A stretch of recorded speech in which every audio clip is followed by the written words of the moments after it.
after their recent efforts to infiltrate a minion base were successful, however at the price of Tan being extremely injured and almost killed. Luckily, with the aid of one of the head scientists there, they were able to preserve him in one of the cryopods from the base, and they were able to eventually locate a rogue tech who lives in the Rebello system, and they're able to get him rebuilt, although he is now somewhat more machine than man. However, although we're sort of starting off really after Tan's been rebuilt, obviously that took some time, and you've been in the Rebello system for that time. So is there anything you guys would like to know about the Rebello system that you might have found out whilst you're waiting for Tan to be rebuilt?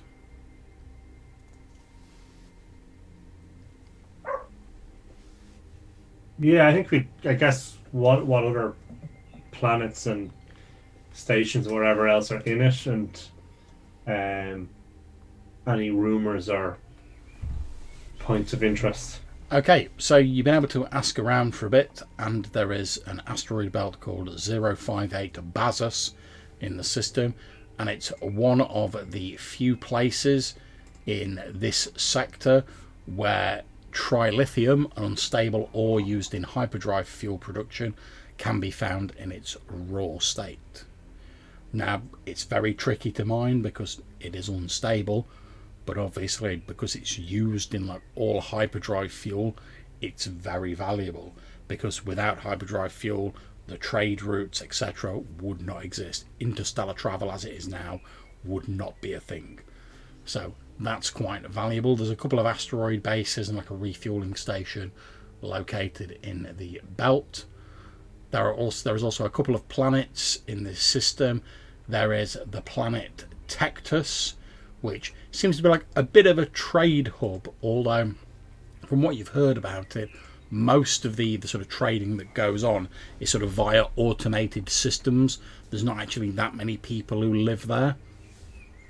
There's also the planet Mahua, which has like a couple of gas mines around it, and you're currently on one of these gas giant mines called the Raub project, which is where the rogue cybertech Franz Kaufmann, who has been rebuilding Tan, lives.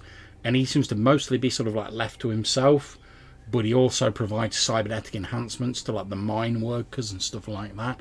But as long as he does that, he seems to be pretty much left on his own to like continue his projects. There's another one called the Ptolemaios mine, which you've heard a sort of few rumours about it, that there's a bit of sort of social unease going on in the Ptolemaios mine, but you've not really heard any details about it. Aside from that, the actual inhabitants of planet Mahua, they're a bit of a sort of mysterious bunch. They're mostly these very tall, sort of quite beautifully androgynous looking people. They seem very serene, very calm, but there's not a lot in terms of like biosphere on like Mahua itself. Most of the planet is covered in these large, almost like crystalline growths, but the people of Mahua seem to be sort of keep to themselves mainly, hence the sort of trade stuff on the other planet Tectus being sort of like automated. You know, they don't really want to be bothered by sort of people from outside. They're just like left to do their own thing, and that's pretty much the system from what you found out from like the sort of like the month or so that you've spent asking around. I mean, obviously you've not sort of ranged too far afield. How valuable is the trilithium? Very valuable. Okay. The main problem and the main reason it's so valuable, aside from the fact it's needed for interstellar travel, is because of its inherent instability. It makes it very difficult to transport. You know, you need specialist equipment to store it in to prevent it from like exploding, basically, with like a cascade chemical reaction. But because it's so difficult to obtain, it's so rare, but it's also in such high demand, it's that if you can transport it and you've got the equipment, it's very, very lucrative. But most sort of like your average traders can't afford or they can't obtain the sort of specialist equipment needed to safely mine, store, and transport trilithium. Okay. And we're probably also can't. Yeah, I mean, Okay. you guys don't have the specialist equipment to do it at the minute. You could try and transport some of it, but it would be very dangerous without additional safety measures and specialist equipment present. Okay. I don't think we want to transport it that badly. Okay. And what do we know about the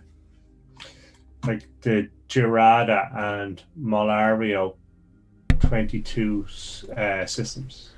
Okay, so you've not actually travelled to them. So what you're getting is like what you hear from people in the Rebello system who might have travelled there. You're told that the planet, there's a couple of planets in the Girarda system.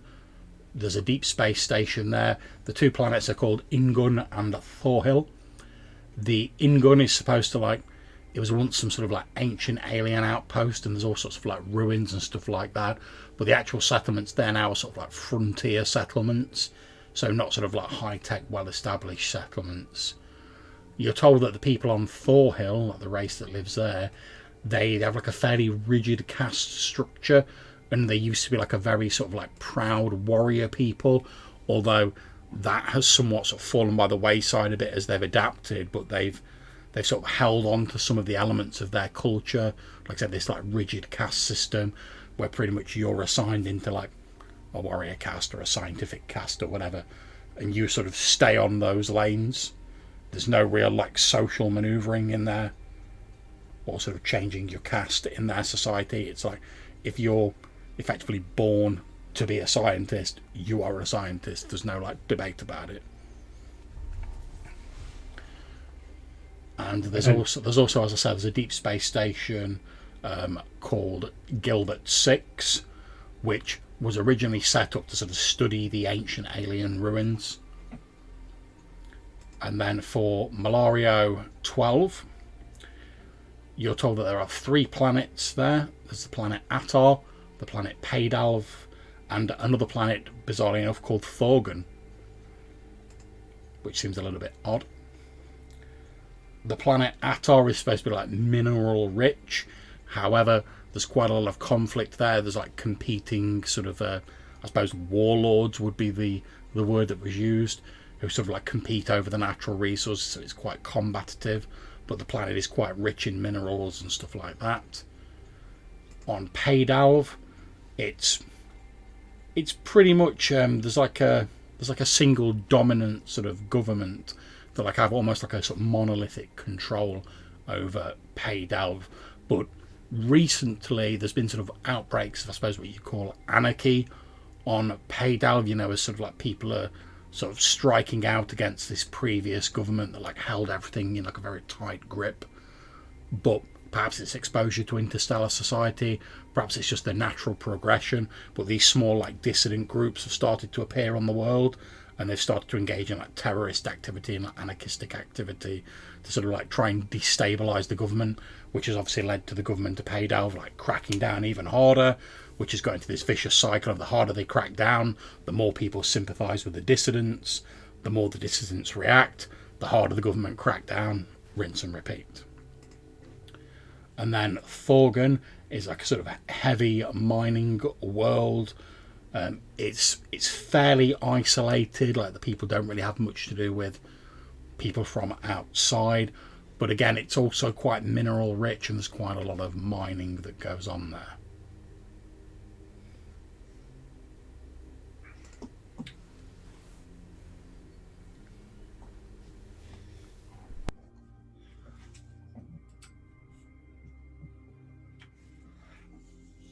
Okay.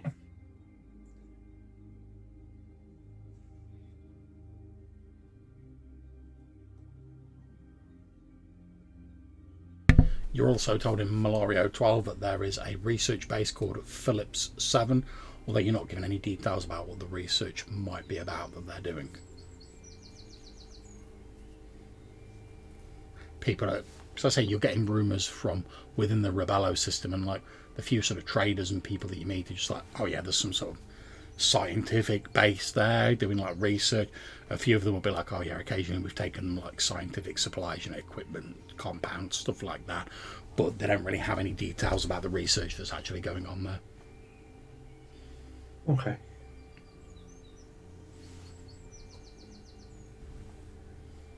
So the Giradra system seems like it's on the way to where we want to go. Okay. And we probably want to refuel there to make sure that we don't run out between here and the system we're going to.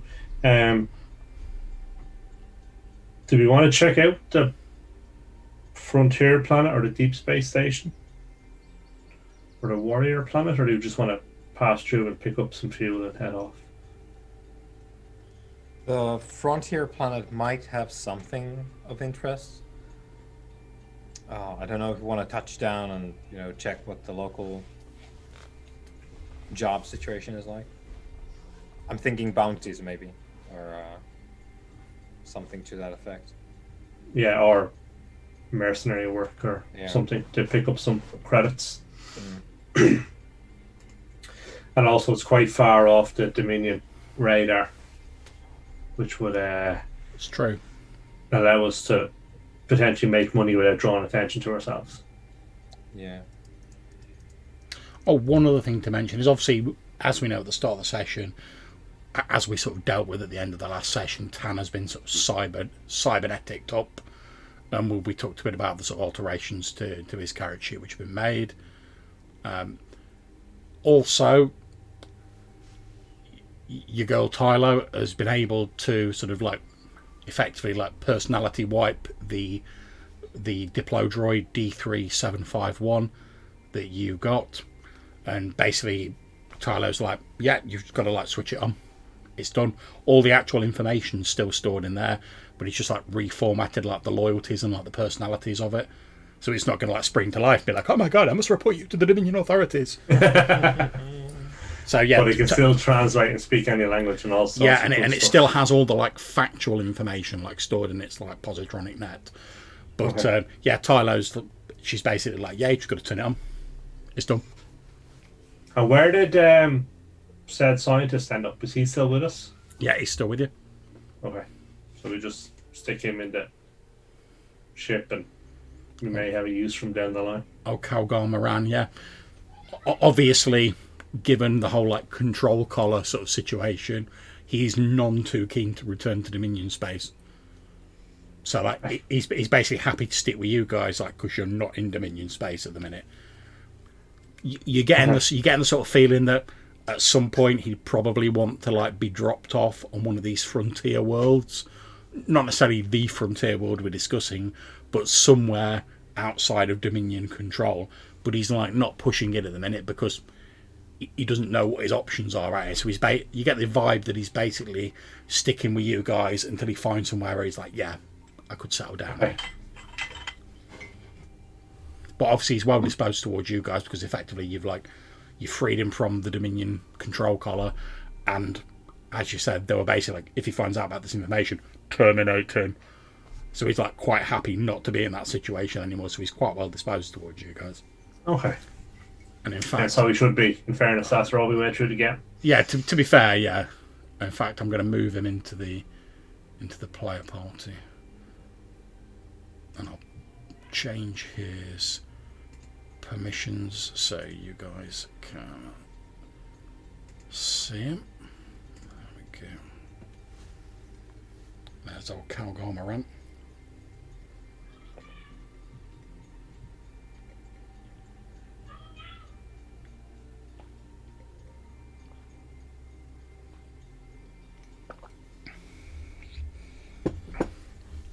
Okay, so what's the plan, guys?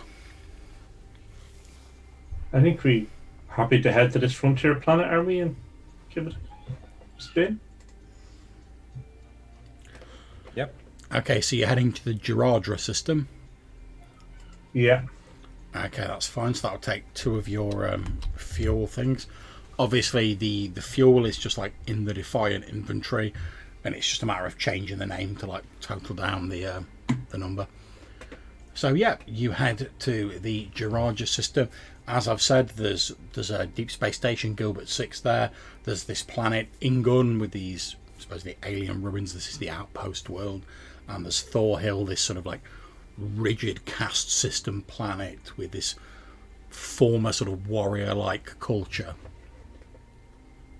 And obviously, as we know, the Dominion is just the latest iteration of a human attempt to sort of like form a galactic government. Like, there's human colonies everywhere, and there have been for years, so, and not all of them affiliated with the Dominion.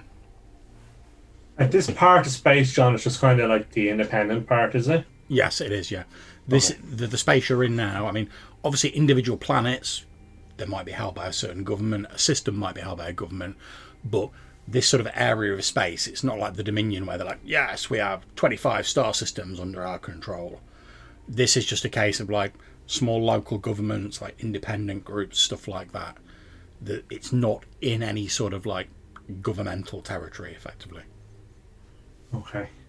Just one more question on the map. So the systems with black dots. Yeah, the black dots are black holes. Ah, okay. Is that like a black hole that we travel through, or is that a black hole that destroys ships? Normally, ships can't travel through them because they can't take the like intense pressure at the like event horizon of a black hole. Okay. So, however, some of them do have like, obviously they're of great scientific interest, so some of them may have like science bases near them, but sort of getting like close to like the business end of a black hole is bad times. Okay. So, for instance, if we take the nearest black hole to yourselves, there's literally like nothing around that. It's just a black hole. However, there are a few in like the Cathis territories where there might be like research bases and stuff like that, because obviously the scientific sort of people are quite interested in the properties of black holes and how they work and stuff like that. But it's like getting that balancing act of, yeah, we're interested in it, but do we want to put loads of money into like putting a space station near it, when potentially if like the black hole's pull gets stronger or it expands, it could just like suck that station in and destroy it. So it's a bit of a difficult balancing act. The Dominion, I believe, only has like sort of one black hole within its territory. I think there's one just outside Ravager space, and then there's a few in Cathis territory. Okay. And obviously there's a couple in like the independent areas. Okay. But yeah, so it takes you a couple of days to get to the Girardra system. Obviously it takes you a couple of tons of your fuel, but that's fine. You're refueled in Rebello before you set off. Is there anything you want to do on like the 2 days travel? Because obviously effectively, while you're in like hyperspace, you're traveling like faster than light. In terms of flying the ship, there's not much to do, because it's just like you're sat there with like the stars going or like past the view screen. So obviously you've effectively got like 2 days of like downtime where you can like talk, do stuff on the ship, etc. So is there anything you guys want to do during that 2 days travel? In terms of the ship, I just want to investigate how easy it is to modify the engine and come up with the concept, at least, of firing whilst cloaked. Okay, so obviously firing whilst cloaked, I know what your sort of goal is there. What's your sort of goal in terms of like what are you looking to do with the engine? If you make them more efficient, basically. Okay, so I tell you what, roll me a d6. Let's get that first roll of the game going. 6. Nice. Okay, so you have a look at the engine, and you think, to use an analogy, you know, like similar to like overclocking a computer. Yeah. Like if you overclock it, it generates more heat, and unless you've got additional cooling, that can be a problem because it puts extra strain on like the components. It's similar with the Starship's engine. If you effectively like overclock it or like tune it up, you can get more juice out of it, but it will put more strain on the mechanical parts, and it will generate more heat. So if you just did it now, you could do it, but if you ran it for like a prolonged period of time, enough to make a difference really in the long term, you'd there'd be an increased risk of like electrical fires on the ship, and there would be a chance that like when you sort of like pushed it up into the red zone, so to speak, that eventually you would knacker some of the mechanical components of your faster than light drive, which is obviously like bad times if you're travelling faster than light at the time. You think if you're going to make it safer, you need to sort of find some way to reinforce the mechanical parts, or perhaps get some like more robust replacements, and also potentially either look at installing some additional fire suppression systems, or perhaps some form of like enhanced like cooling systems to like prevent the fires from happening in the first place. In terms of firing whilst cloaked, the main issue with sort of firing whilst cloaked is the cloaking system is designed to sort of mask the various power outputs of your ship, so that you can't even like find it using scanners. But it can only sort of really cope with like the standard sort of like low level like power stuff that your ship's doing. Whereas when you fire, obviously like a lot of power gets diverted towards the firing systems, and it generates a lot of energy when the actual firing happens, and the cloak can't really cope with that. Whereas if you try and just like beef up the power of the cloak, if someone knows what they're looking for, you could potentially do it, but someone who knows what they're looking for will read the power output of the cloak. Whereas your standard cloak is like a fairly low level power thing, so unless people are like really like know you're there and they're zeroing in on you, it just sort of gets lost in like the background readings and stuff like that when they're using the scanners. But the downside to that is, as I say, it can only cope with the sort of fairly low normal sort of day-to-day output of your ship. So if you were going to fire it whilst cloaked with any sort of degree of success, you need to either find a way of increasing like the field strength of your cloak without massively bumping up the power output, or you need to find a way to reduce the power output of your weapons below that threshold, so it didn't sort of like it's like sending up a signal flare if you just fire like normally. So, but obviously if you downgraded the power of your weapons, you need to either find a way to make them more efficient so you get the same effect, or the effect of your weapons will be lessened. Okay, so we'll start with the engines when we've got some better materials.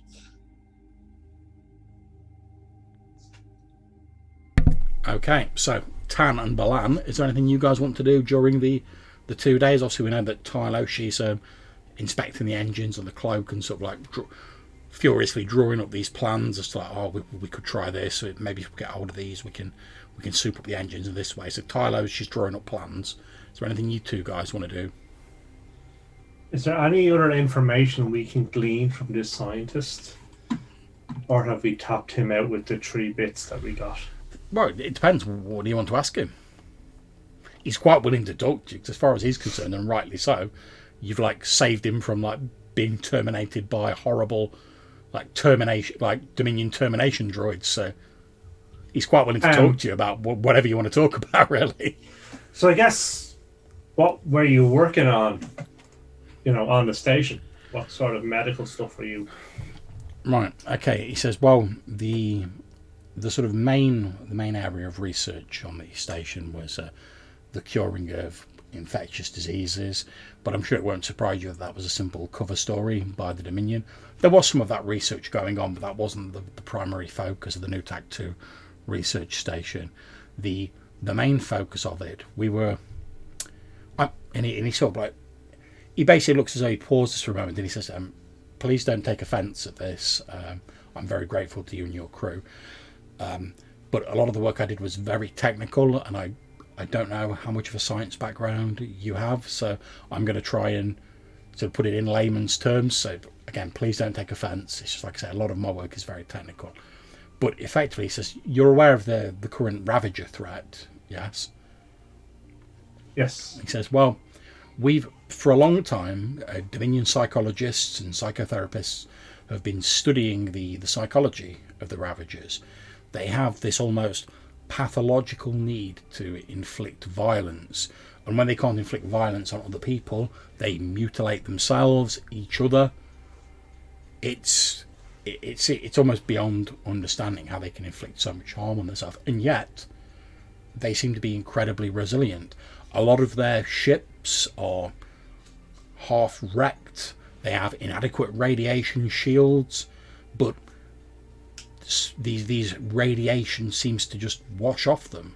A lot of the conditions they operate in on these ships would cause serious harm or illness in other people, but the Ravagers, despite their need to mutilate themselves, they seem to be unaffected by it. But yeah, as I say, they have this almost psychopathic need to inflict violence on people. So to the point where any attempt to enter any form of discussion, discourse, or diplomatic entreaties with them is fruitless, because they almost always attack whatever they come across. It was our hope that, or our theory, that perhaps some factor or something had influenced them to make them this way, because it seems almost impossible that a race should survive naturally with that sort of attitude. Our work on the new Tech 2 station, the cryogenic suspension booths that you saw, we had a number of captured Ravagers in there, and we were attempting to divine whether this strange sort of psychopathic condition could be reversed or cured to render them capable of normal conversation, normal interactions with other races.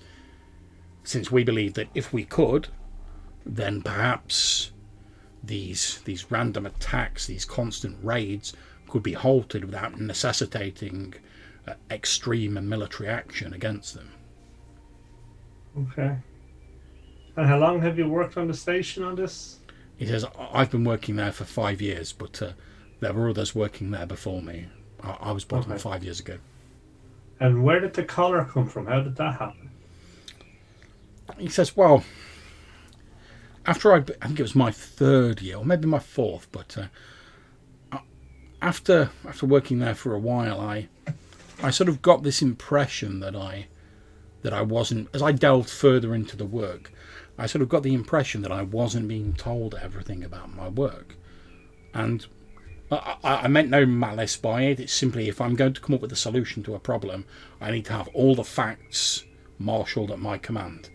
You cannot make a scientific prognosis without having the necessary information. So, and it may have been foolish of me, I started digging around in the computer system. Now, I had more access than anyone on the station, but there were still files and areas of the system that were off limits even to myself, and I started poking around in them. It came to the attention of my superiors, and I suppose in order to prevent me from further delving and potential indiscretions, I was fitted with the control collar. He says, I'm not sure whether I should be telling you this, but after all, you did rescue me. I've come to the belief that if they weren't directly responsible, that somehow the Dominion had a hand in the Ravagers being as they are. Now, obviously, if it were to get out that the Dominion were responsible for creating this scourge that has affected so many people and races throughout the sector, that wouldn't be terribly good for the public image of the Dominion. So I assume that, and I may be wrong, but I assume that's why I was fitted with the control collar, to prevent me leaking that information to anyone I might come across, although heaven knows who they thought I might leak it to, because until your raid, for want of a better term, on New Tac 2, obviously the only people I saw were the personnel who were on the New Tac 2 station, who were all vetted by the various Dominion intelligence services. I mean, frankly, I'm grateful, but I'm startled that you managed to infiltrate the base. We are very good at what we do. Well, obviously. And he almost believes us. Almost believes us. He says, and he sort of gestures at Tan, and he says, I'm just so sorry that you paid such a heavy price for it.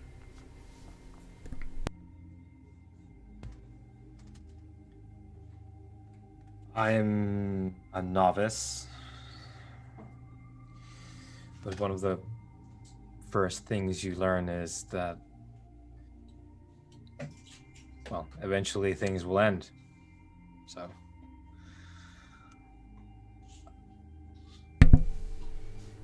here we are. Things haven't ended. Nothing has been lost yet. Well, I suppose that's one way of looking at it. I'm pleased you're taking it so well, and that we were able to use the cryo booths to extract you from the base. As I say, it seemed to be a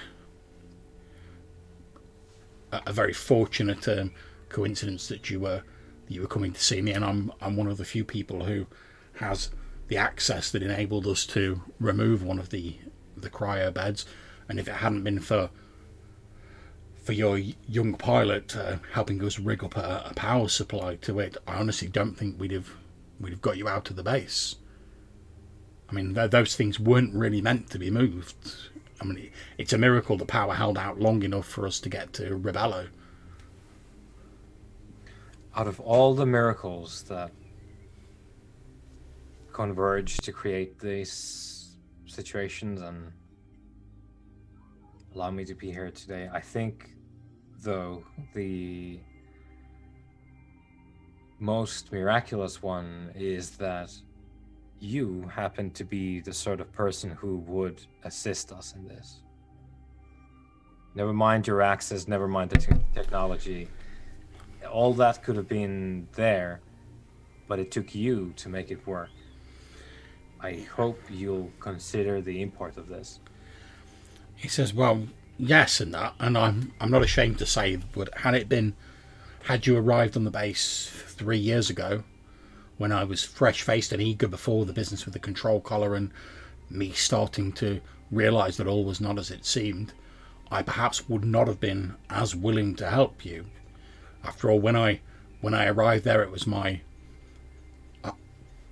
again, forgive me, it sounds very naive when I say it now, but when I arrived there, it was my first big sort of position since gaining Obsidian level access, and I sincerely, again it sounds naive, I sincerely believed that I had been put there for a noble purpose to help cure these space savages, and that I was going to make a difference and help everybody. And I think if you'd have infiltrated the base then and tried to extract me, I would not have been as willing to help, since I sincerely believed in what the Dominion stood for. But after finding out that they were concealing things from me, when they had asked me to look into the work, and then their response when I simply asked some questions, it made me rethink my position on the Dominion. So I think it's very fortunate you came along when you did, rather than earlier.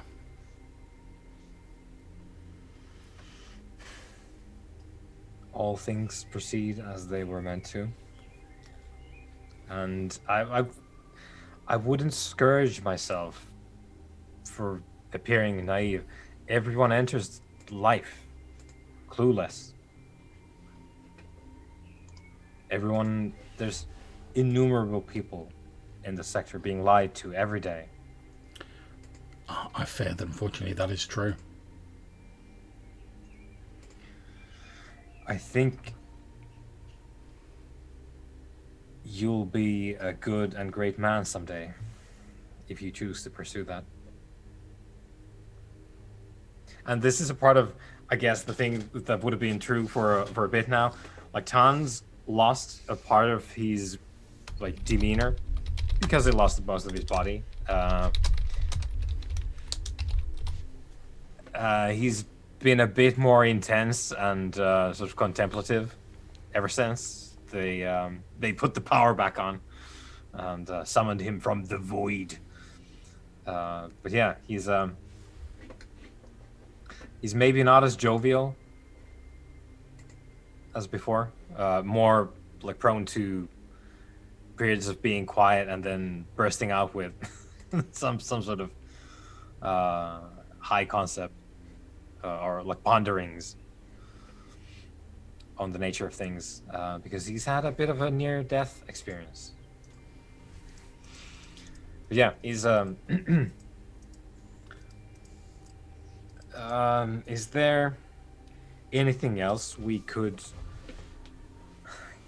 use your clearance on that might perhaps aid you or us or someone else? He says it's unlikely, and once it's been reported that I'd been extracted by yourselves, and no doubt it has been now given the amount of time that passed whilst you were incapacitated, they will have revoked my clearance. It will be one of the first things they did, especially since I was already untrustworthy. Even if they assumed that you had killed me and I was dead, which is a possibility, the first thing they would have done is cancel my clearance, just on the off chance that I would turn against them. It's standard Dominion protocol. So let's keep a hold of that. Blan, you can go in just a minute, but let's keep a hold of your access keys, because we can use them. They might be cancelled. Am I right in thinking they're also going to be flagged when they show up next time? More than likely, yes. Since they would either assume that I'm cooperating with you, perhaps under duress, or that I've been killed and you have taken my access cards, in which case there would almost certainly be a flag on the Dominion systems that if they're used, it would notify the Dominion security forces. We can use that to our advantage. Put eyes where we want them. He says, yes, of course, if you think it'll help. So we've been talking with Balan about these projects that we found some data on. Yes. Obscura, Shadow, Paragon. We've got something, but not a lot. He says, well, I'll tell you what I know. Project Paragon, it was an early project back in the first days of the Dominion. You may have, I'm sorry, I don't know if you read on the Galactic News Hub, given your incapacitation, you may be aware that recently the Dominion has announced that they have acquired, and he does like the air quotes, a protectorate race called the Paragon, and there are 3 systems that are technically Paragon space, but they're affiliated with the Dominion. The Paragon are a species of, I suppose, of humanity, if you can call them such anymore, that were created by Dominion scientists, again trying to create this form of ultimate soldier that they could use to protect their military interests. It was very successful in a way. The subjects were rendered incredibly powerful. I think it was Matthews was the original scientist who worked on it, and he used some I don't know the exact details, but he used some ancient alien technology in his work. However, there was some sort of accident, I don't know the details, and he died shortly afterwards, and much of the technology was destroyed. So no one has been able to exactly recreate his experiments. And although these individuals were enhanced, they had a sort of genetic instability that made breeding very difficult for them. And I'd heard that there was some sort of research base set up in Paragon space to see if this could be solved. So obviously if that could be resolved and they could make more of them, they would be incredibly powerful allies to the Dominion, whereas at the minute, although they are powerful, they are few in numbers. And there were rumours that not all of, although they were originally designed to be almost brainwashedly loyal to the Dominion, a number of the individuals showed individuality, a sense of free will, and not all of them were on board with what the Dominion had in store for them. So I would assume the Dominion are studying them in an attempt to both cure the breeding problem and winnow out this unfortunate free will that they have. And he sort of like gets a distasteful look on his face when he says that. I'm afraid that's all I really know about Project Paragon.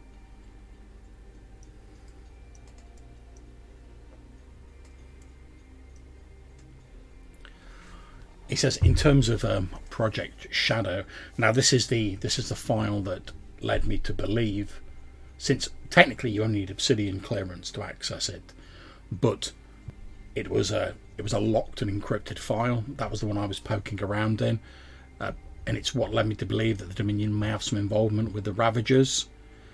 They were trying to replicate Project Paragon, but with an imperfect understanding. They had some ancient tech they discovered in what's now known as Ravager space, but they weren't exactly able to create it. And although the subjects again were slightly enhanced, they had a high degree of mental instability, violent self-destructive impulses, which, although the file I found does not specifically mention the Ravagers in any sense, it does say that the first several individuals who were enhanced by this project, they broke free of their restraints, killed most of the personnel on the base, and they stole a number of space vessels and fled. Now, this leads me to believe that these may have been sort of, I suppose, proto-Ravagers, but I'm not sure how these individuals have managed to perpetuate themselves, if you see what I mean. But unfortunately, the file didn't have any further details on that. He says, as for Project Obscura, that's security level glass. So I'd not really seen that before you were able to decrypt it, but I've had a look at the file whilst you were incapacitated, and it seems to me that the scientists working on Project Obscura, they're trying to take what has been learned from Project Paragon and Project Shadow, and they're starting a new project, since the XK droids that they currently use, they're unreliable and they need a lot of maintenance, and they don't have the sort of human reasoning. I believe that with this Project Obscura, they're attempting to once again create an ideal soldier or a troop that is unfailingly loyal to the Dominion and is enhanced physically, and they're trying to replicate the levels of power that the subjects of Project Paragon had, but without the biological instability and without the psychological issues that were caused with the proto-Ravagers from Project Shadow. Now, the file that your pilot was able to crack for us does give a location. It lists the Gontoya system, and it lists a Tamari 1 station. I'm not familiar with it personally, but that's the only location listed. He says, I know the Gontoya system is in Dominion space. I think it's about 10 light years away from Ianthus, which is the Dominion sort of capital in this sector. But like I say, I've only seen it recently since your pilot was able to crack the file. I don't have any further knowledge on this. I only know what I've read in the file and what I can intuit based on my previous knowledge of the other two projects.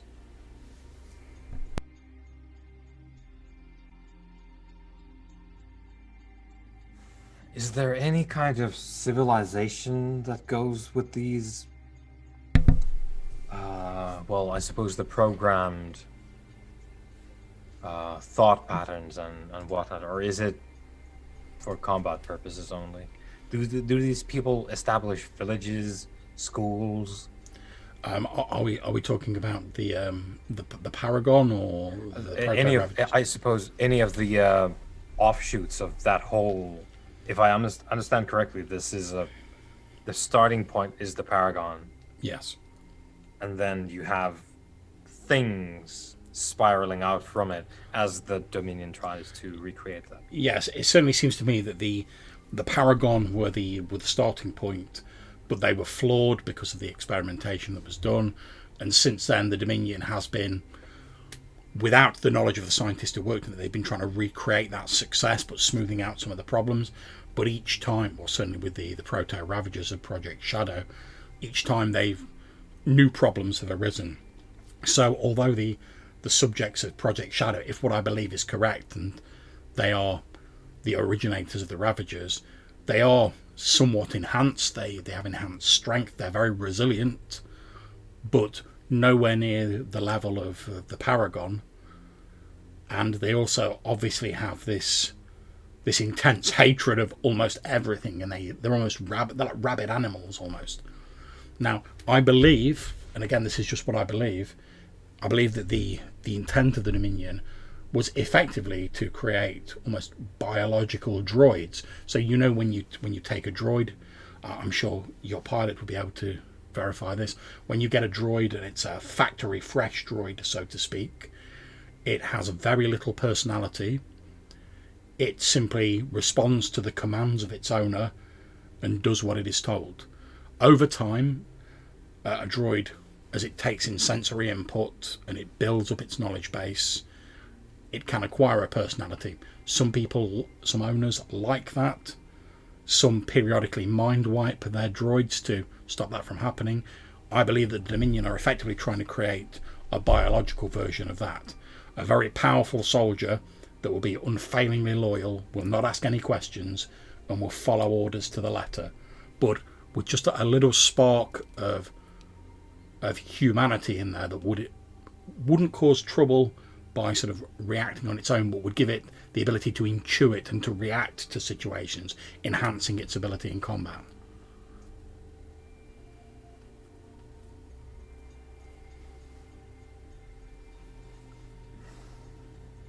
Well, this is... I'm not sure what we can do with this. I'll look to Balan. Aside from the the damage that was mentioned that can be done with the revelation of Dominion involvement, is this sort of thing. I don't think there's anything we can do at the moment. I think they're looking for us everywhere. We definitely don't want to go back into Dominion space. I think if we could, in time, prove that Dominion had caused the Ravager problem, that might stand to us. Because I think that's the one that, would cause the most problems for them politically. He says, at which point Calgar says, yes, I'd agree. I mean, obviously the Dominion has gone to some quite considerable lengths to keep that information under wraps. And whilst if it were to become public knowledge, I don't think people would rise up and overthrow the Dominion overnight. There is too much of a weight of history and inertia behind them. And a lot of people, for all the Dominion's faults, a lot of people have benefited from their rulership. I'm not saying everyone has, because they certainly haven't, but a lot of people are safer due to Dominion control. But it would definitely cause the Dominion some discomfort if it were to be known. And that there is already, although the Dominion likes people to think that it is this harmonious, sort of benevolent empire that sort of rules over its subjects justly, there are pockets of dissenters and people who are dissatisfied with Dominion rule, people asking uncomfortable questions. Something like this may give them something of a rallying point, but as to what the eventual effects would be of this knowledge becoming public, I don't know.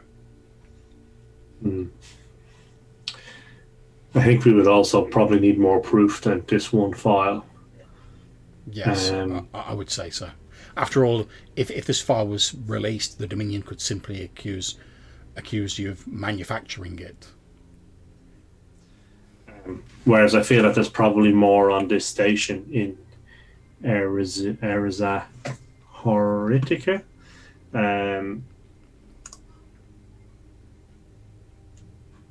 So where it is.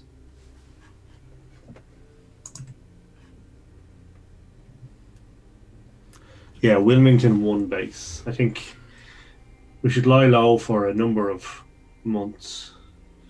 Try and build up our credits again, and then potentially hit that base for more information, get the proof that we need, and then put it out there on the interweb. In odds. But I think trying to do it too soon, I think is just to they'll all be on high alert after what we've just done. Yeah, yes, almost definitely. No doubt, additional the various high security bases. No doubt, additional personnel and security will have been put in place to prevent further incursions like the one at Newtak 2 from occurring.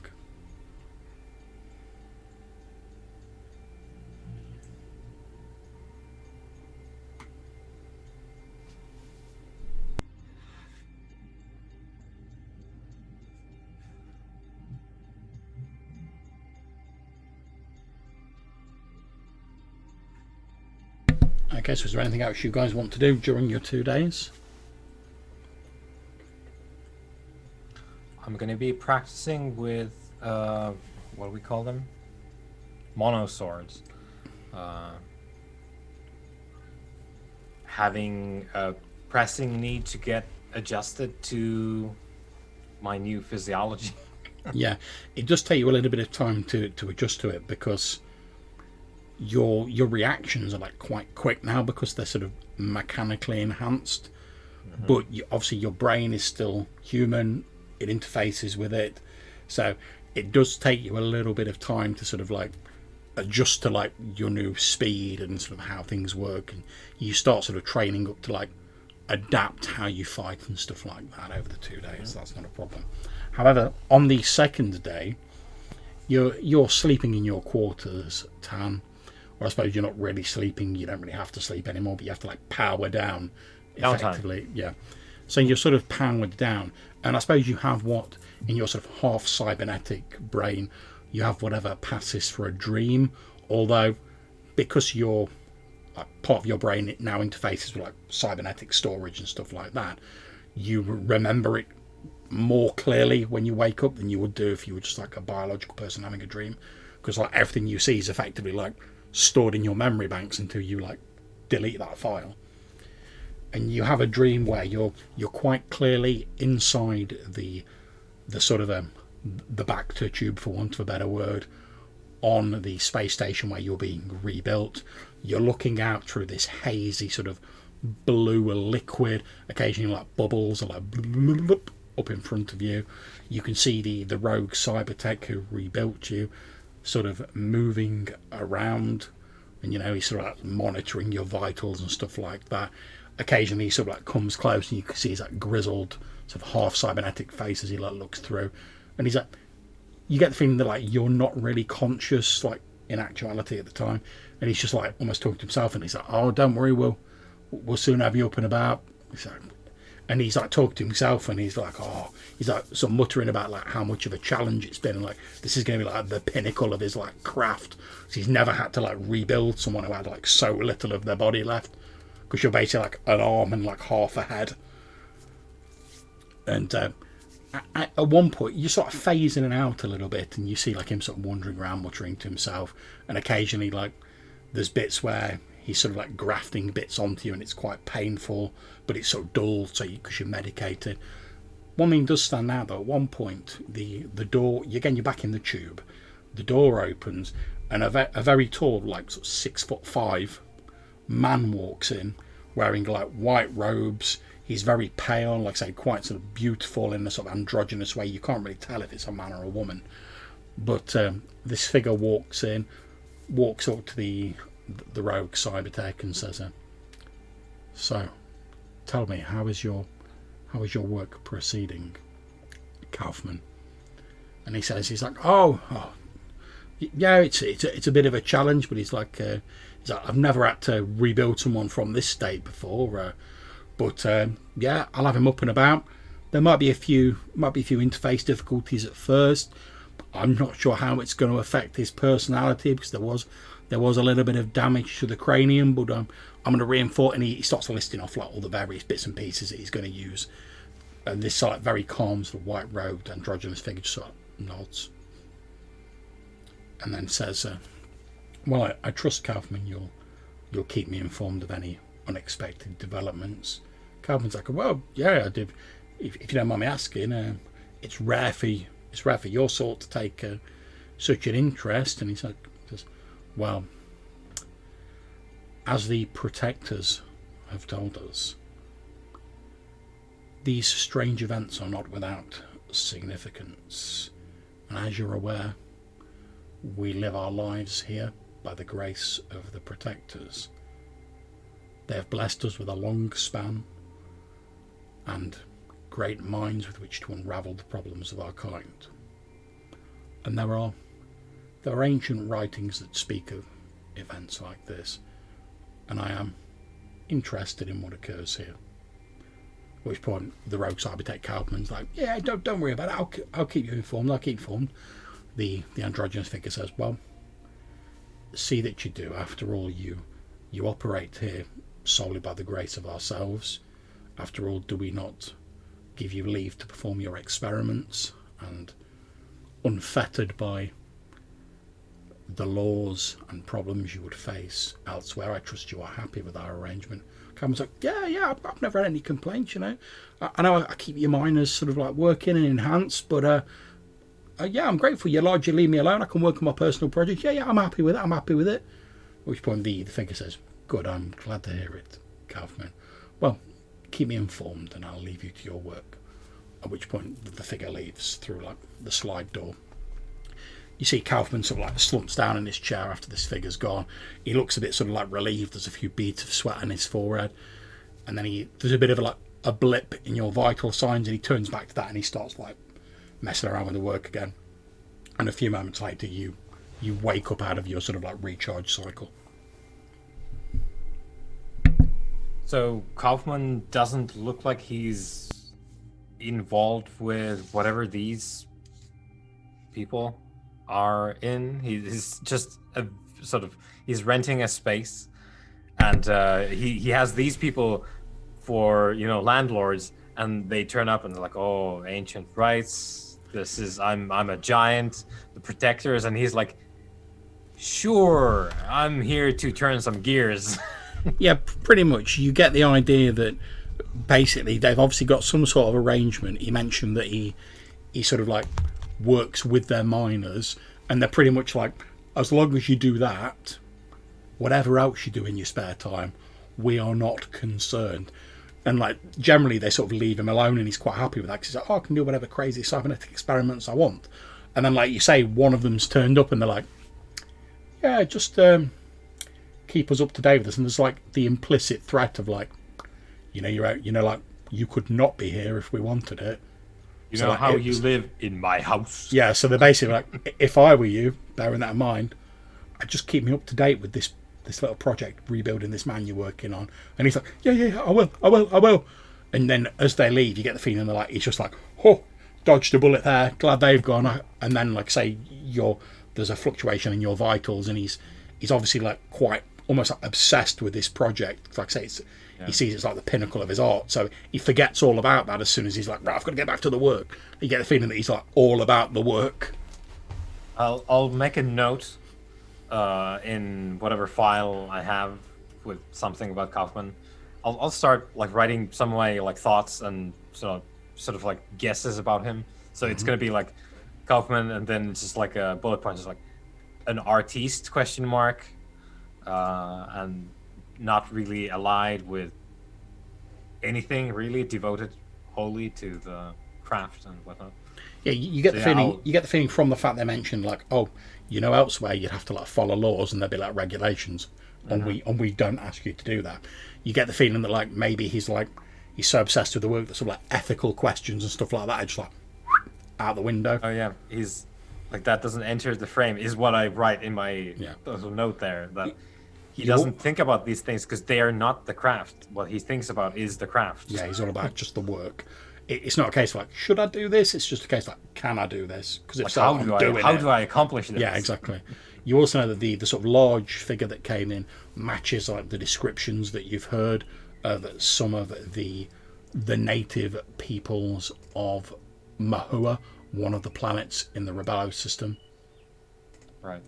Since when you were when everyone else was like talking, assuming you've like shared all this information, they were described as being like very serene, very tall, sort of androgynous, like long-lived, very intelligent, but they like didn't have anything to do with like outsiders.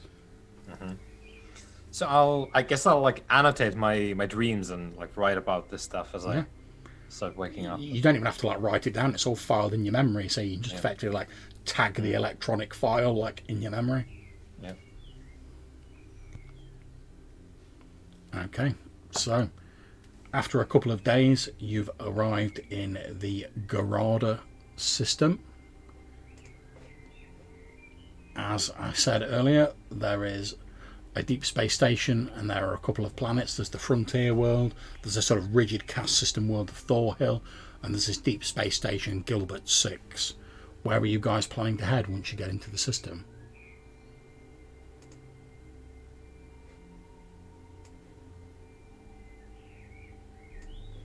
Start with the space station.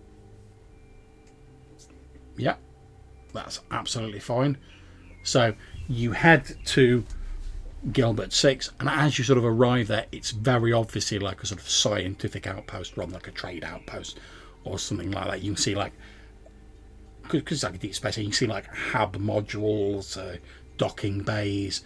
It's one of those sort of stations where it's like a long sort of central sort of structure with like a ring around it, and then there's like hab modules and sort of docking bays on this sort of ring, and you can see like lights and sort of windows and stuff on the central structure as well, along with like a couple of like larger docking bays for like really like heavy duty like capital ships rather than like the little docking bays on the ring, which are for more your normal size sort of ships. As you approach, obviously you get the standard sort of communication on the sort of public frequencies saying, "This is the Gilbert 6 station. To a vessel, please identify yourself." I'll give them one of the fake transponder numbers. Yeah, you give them a fake transponder code. They're not like a classified station. They don't really bother to check, to be perfectly honest. They're just like, yeah, whatever. They give you a docking bay to report to.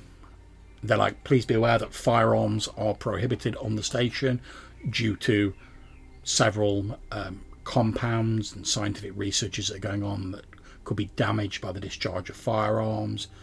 Anyone found carrying firearms on board the station outside your vessel will be severely penalised. Please ensure all firearms, any explosive compounds are stowed securely on your vessel before leaving. I'll head to the docking port and turn on our wonderful interpreter. Okay, no problems. So you're turning on the Diplo droid? Yep. Okay, so you turn on the Diplo droid with the reprogramming you've done on it. D3751's eyes flicker for a few moments and light up. Obviously Balan and Tanya are sort of around when he turns the Diplo droid on, and then you hear this Diplo droid goes, "Hey baby, what can I do for you?"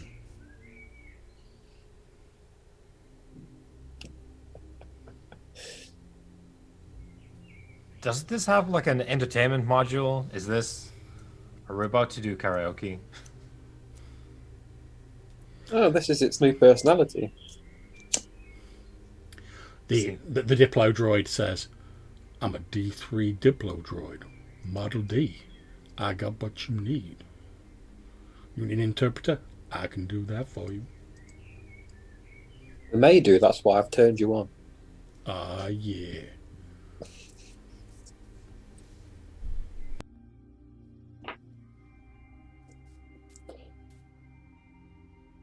Well, I suppose it has some disarming qualities.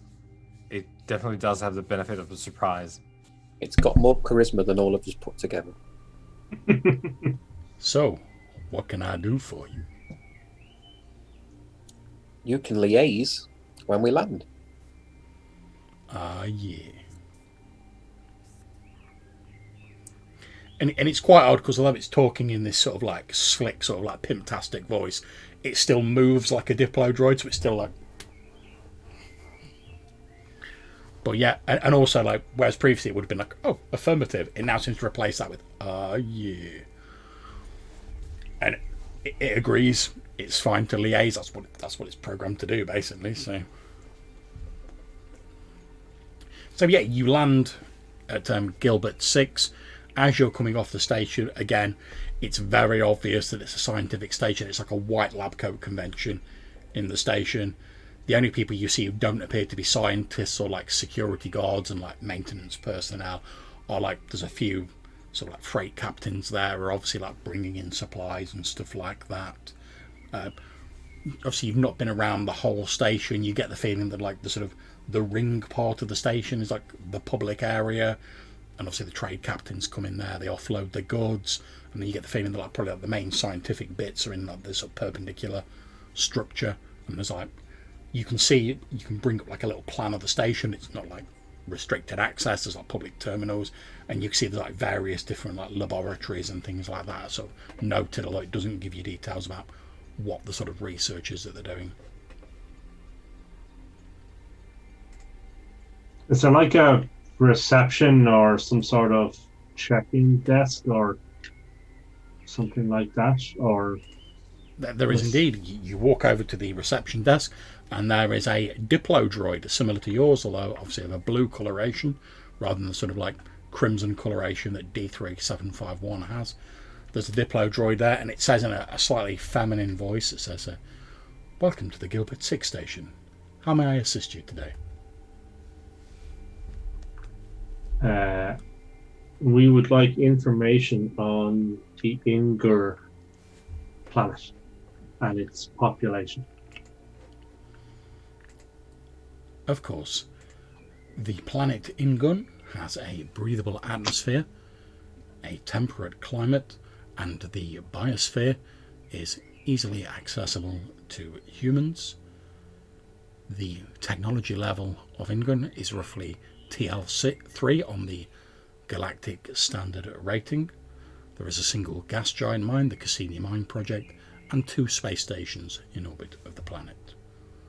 The planet is known for possessing several precursor ruins of an as yet unidentified species. Much of the research that goes on there is designed to fathom out the archaeological finds from this world. There are a few human settlements on the planet, however, due to occasional hostile storms and weather fronts on the planet, the settlements are small and are fairly recent as far as things go. However, as long as these settlements do not interfere with the archaeological digs, they are largely left to their own devices by the authorities.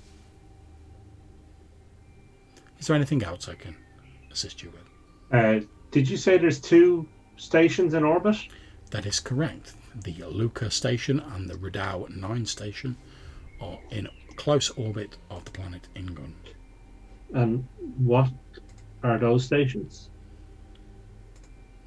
Which one it says the Rudau 9 station is a scientific station designed to study the archaeological finds on Ingun. And unfortunately, access to information about the Luca station is restricted.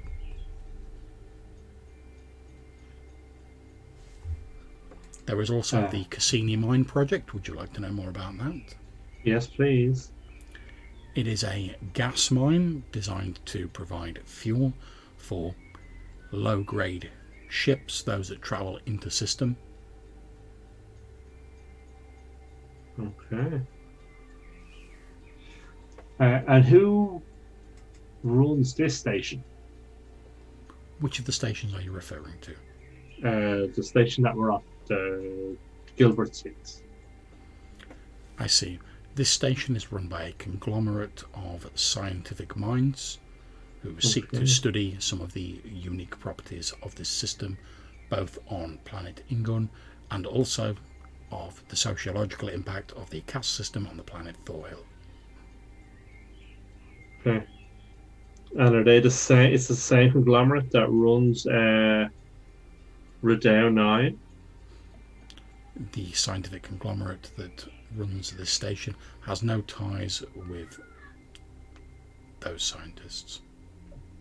Okay. And do you know, are they a separate conglomerate or are they a... They're a subdivision.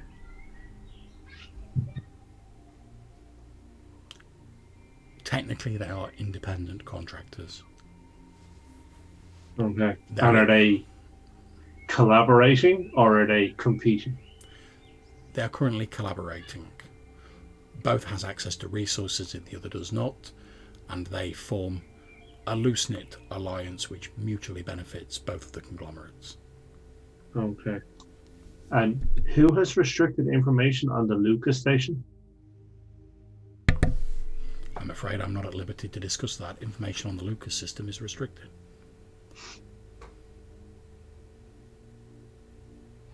Okay. And what can you tell me about Forehill and the warrior race who lived there? The colonies on Thorhill have been there for many generations. Their society seems to have evolved into a rigid caste system, such as they have a scientific caste, an engineering caste, a warrior caste, a medical caste, and many other castes. Originally these were more pronounced, and the warrior caste was prominent, ruling the people of their world. The prominence of the warrior caste has somewhat receded in modern times due to contact with outsiders and them expanding out into the wider universe. However, the social construct of the caste system is still as prevalent as ever, although this has led to some members of the society leaving their planet hoping to find opportunities outside their caste elsewhere. Those who remain on Thorhill adhere to this caste structure. Okay. Each of the people who reside on Thorhill have distinctive markings or tattoos that identify the caste to which they belong. Okay. And what is the currency of these planets? The currency of these planets is the international credit. Okay. Originally, the planets had their own currencies, but since making contact with the intergalactic community, they have almost all adopted the credit as the sector standard. However, some of them do still maintain their own currencies, and they are used interchangeably, certainly on their worlds of origin.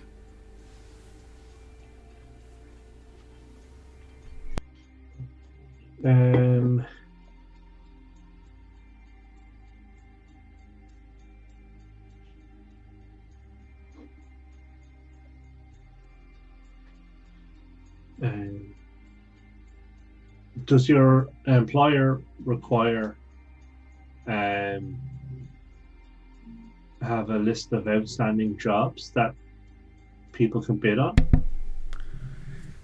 If you wish to access publicly available employment, I can make that available to you. Thank you very much.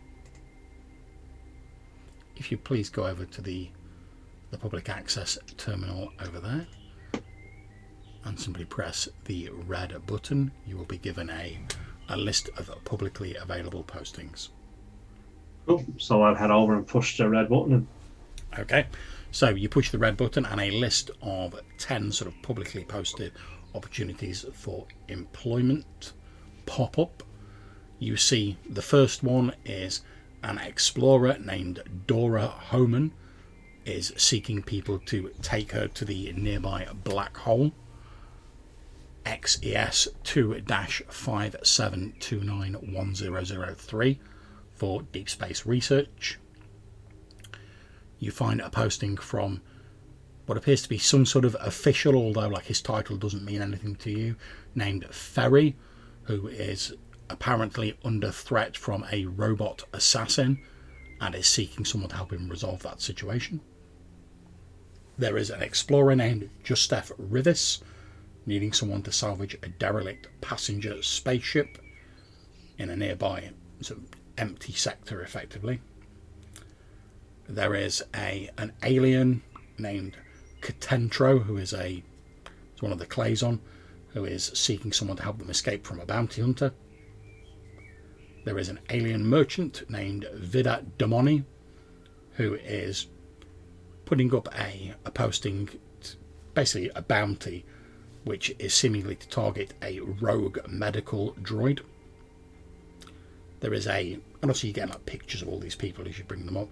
There is a felinoid, so cat-like alien named Many, who has put up a job urgently saying they are seeking someone to help them rescue a hostage from pirates of a nearby system. There is a similar looking alien named Murak who needs someone to help him escape from pursuers, is all it says. There is a scholar named Jania Moray who is looking for someone to recover an object from the nearby sort of alien ruins on one of the nearby worlds. There is a scientist on this very station named Harry Bailey who is looking for someone to, and it doesn't give like exact location, it just says to escort a group of robot cargo to a distant space station. And then there is Clayson, you presume sort of based on the title, though again it doesn't really mean anything to you, military officer named Tandan who needs someone to discover the fate of a lost colony ship. And they're the jobs.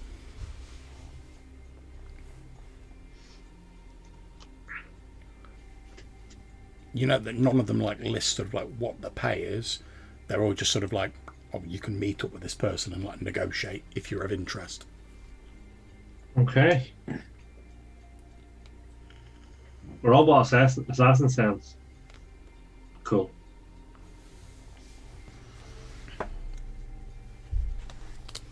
It does. I was also picking up on the colony ship. Yeah. That might be a... Like, who knows what that might even be? A colony ship is no small thing. No. Tyler will be upset to know that the derelict spaceship interested me as well. Okay, so obviously there's basically like touch screen buttons where you can like sort of contact the people via the terminal, you know, to like arrange an in-person meeting or whatever. But basically it's like a button where it's like, oh, you can like call the person on the terminal to sort of express interest in the job.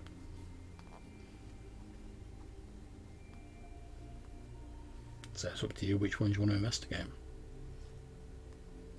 Will we do the robot assassin one first and see if it's local, and if it is, do it, and then we can look into the colony ship then after that? Yeah. Okay, so you press the button to call Ferry to investigate this sort of robot assassin dealio, and after a bit of like static on the screen, your screen clears and there's a very sort of like quite a muscular sort of well-built like human male on there. You see he's got like red sort of almost a tribal looking tattoos down half his face, and he answers and says, yes. I'm calling about the job. I understand you have a robot assassin problem. He says, yes, one of my enemies has fallen to the dishonourable tactic of, knowing they could not defeat me honourably, they have dispatched one of these killing machines in the hope that it would weaken me sufficiently that they could take me down and assume my place. I do not have any truck with these malevolent mechanisms. However, I do not have the time to devote to sullying my hands with hunting down this maniac machine. I'm seeking people to dispatch it and prevent an uncomfortable confrontation. And how much are you paying for this service? I would offer you 10,000 Ducani. And how much does that correspond in the international credit? That would be 3,000 international credits. Would you pay half in advance? If you are able to satisfy me that you have the skills necessary to dispatch this machine, yes, obviously I would insist on meeting in person and assessing your skills as warriors, but assuming you meet the grade, I would be willing to pay you 50% up front.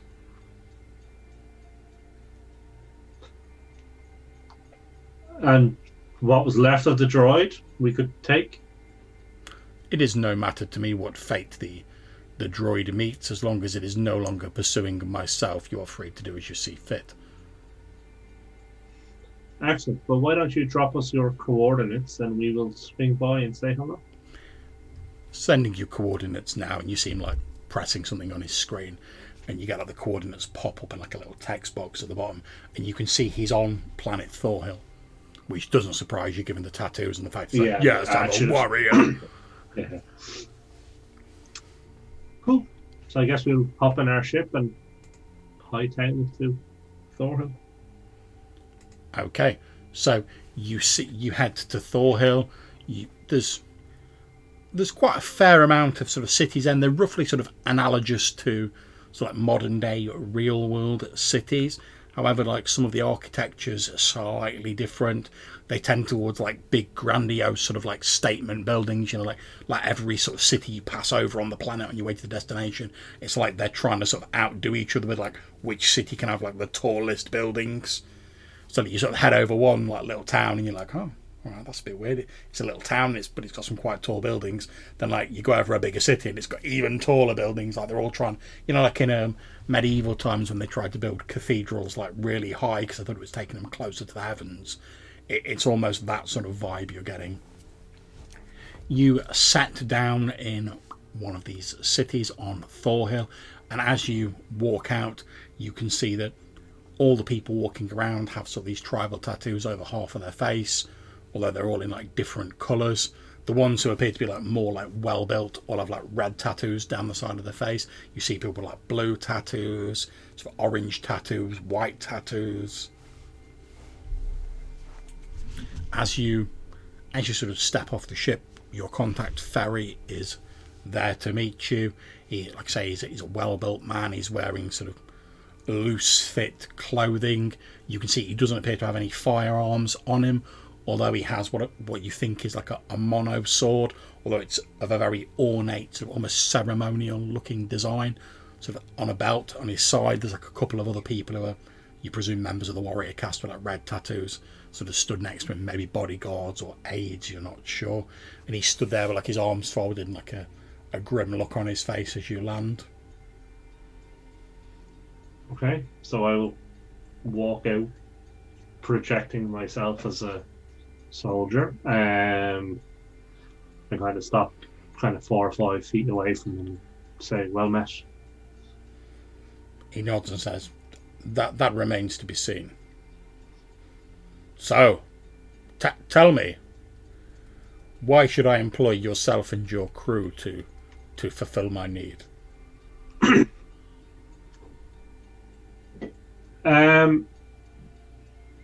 Many reasons. We are independent, and as such, kind of, when we deal with your problem, we'll just disappear. We are a pretty big outfit, as you can see, and we have many warriors amongst us. We're very tricky customers, and are well able to deal with, assassin droids and droids of all types. He sort of goes, "Yes, droids," and then he's like, and spits on the ground. Indeed, but there is value to be had from what is left of the droid. So, but perhaps to you, not to my kind. We warrior caste do not generally trust in metal and wires to do the work that can be done with muscle and will. And your enemy is also of the warrior caste? Yes, a most dishonourable action they have taken by sending this machine, and again he spits on the ground, against me, and he sort of clenches his fist dramatically. He's like, "They knew they could not best me in the the honourable ways of our people. Therefore they resort to this machine to ascend against me. A most dishonourable act, and could I prove it beyond a shadow of a doubt, I would have them disgraced before the councils of Thorhill. But I have no actual proof. But my spies have told me of what they have done. But due to their influence, I cannot act directly against them without proof. Therefore I seek people like yourselves who can do what I cannot, to prevent this vile machine from performing its duty. Well, we are the team for the job if you're looking to hire us. Perhaps that remains to be seen. But first, as is the way of our people, I must assess your worthiness as a warrior to carry out this task. Come, send forward your best warrior to demonstrate your prowess against Shanak here. And he gestures at like one of the towers of power that stood next to him. Okay. Oh, look at me. So I'm guessing that's me. So I'll just give him the come here, buttercup. Okay, so he gestures to some of the others, and they sort of basically they pretty much clear a space sort of in the area, and then he gestures to the person who he identified as Shanak earlier on. This ripped, like muscular, like Arnold Schwarzenegger wannabe, like steps forward, takes off their loose-fitting top, oiled like bronzed muscle. They take out a similar mono sword. They pass it to one of the others, so they're literally just wearing like their trousers. They've got no weapons at all, and sort of stands there, like does the flex, and then sort of gives you the nod. At which point, Fairy says, "And who is your second? Who will you hand your weapons to, so that you may meet my champion in honourable, unarmed combat, as is our way?" And I'll just point to Tan, or what's left of Tan. You point at Tan, and he's like, "Get this droid out of my sight! You This insult is no me by droid. bringing this creature out." This is no droid. At which point, he looks very sceptical. So He's like, "My eyes do not deceive me. I can see this is more metal than flesh." I'll take out my mono sword and like shift the. You see like a number of his like bodyguard like immediately like go for their swords because like maybe this is the killer droid, and they're like, "Whoop." Yeah, but he sort of holds up a slide hand it and out like, like so, and like take. I don't. Do I have like a helmet? I guess. you have like a half helmet, sort of RoboCop style that covers your face. Yeah. So I'll just take the mono sword and just like drag it across the old chin there. It's like a shaving cut. Yeah, a little like line of like red crosses your cheek. At which point he seems satisfied and he says, "Very well, I am satisfied." And he sort of like he literally like goes like that and he like bows in your direction. He says, "My apologies."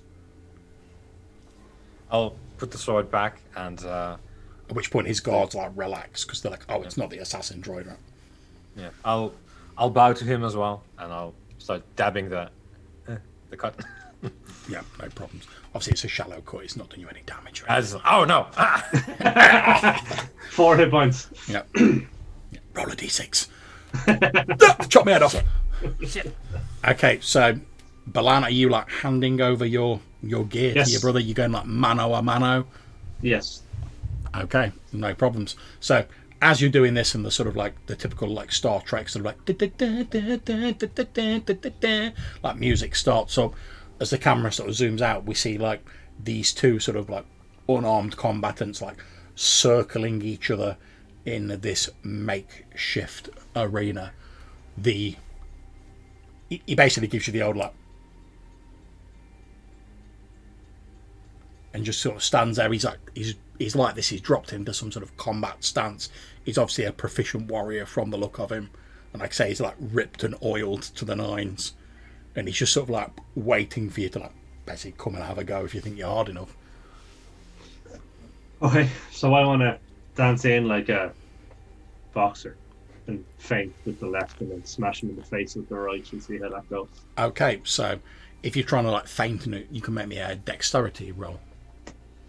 Because obviously this isn't really like a sort of typical like damaging, we're trying to like stab each other sort of thing. That is a success. Okay, let me make a roll for him.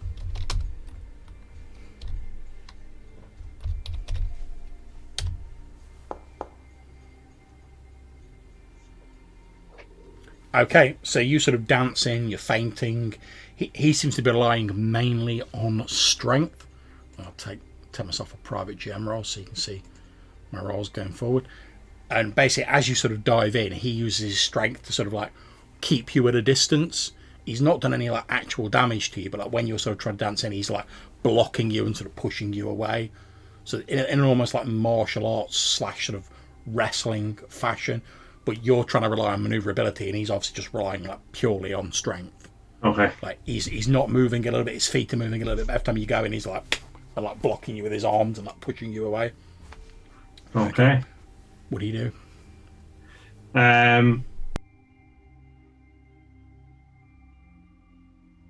So I think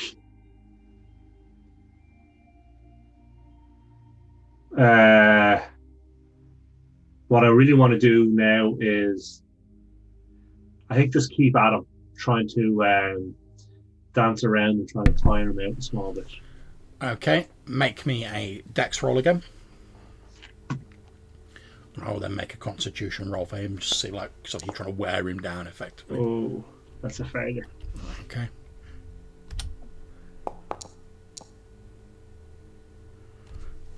Okay, so again, he's not really damaged you, but like, as you're sort of dancing around, you're trying to tire him down. He just does not seem to be getting tired at all. He's like as fresh as a daisy. He looks like he could keep this up all day. And again, like as you're sort of going in, he's not. Yeah, the thing he's not really like trying to like take you down and just like pummel you into the ground, but he's just sort of like drawing it out. So like every time you like faint in, he just like takes a couple of steps backwards, and he's like blocking you and pushing you back. Okay. So what I want to do this time is basically rush him and give him a bear hug and try and throw him onto the ground like the judo style kind of. Okay, that's going to be a strength roll, so go for it.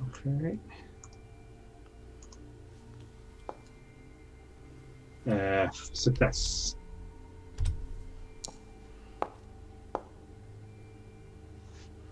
Okay, yeah, so you rush him in. Again, he tries to sort of like push you away, doing similar moves, but you've sort of like you've learned the sort of like the technique that he's doing.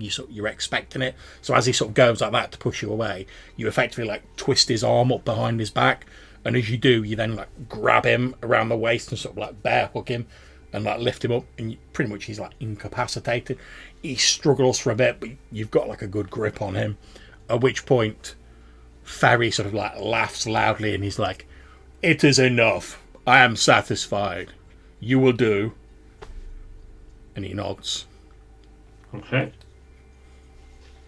And then I'm just and you're still willing to pay 50% up front?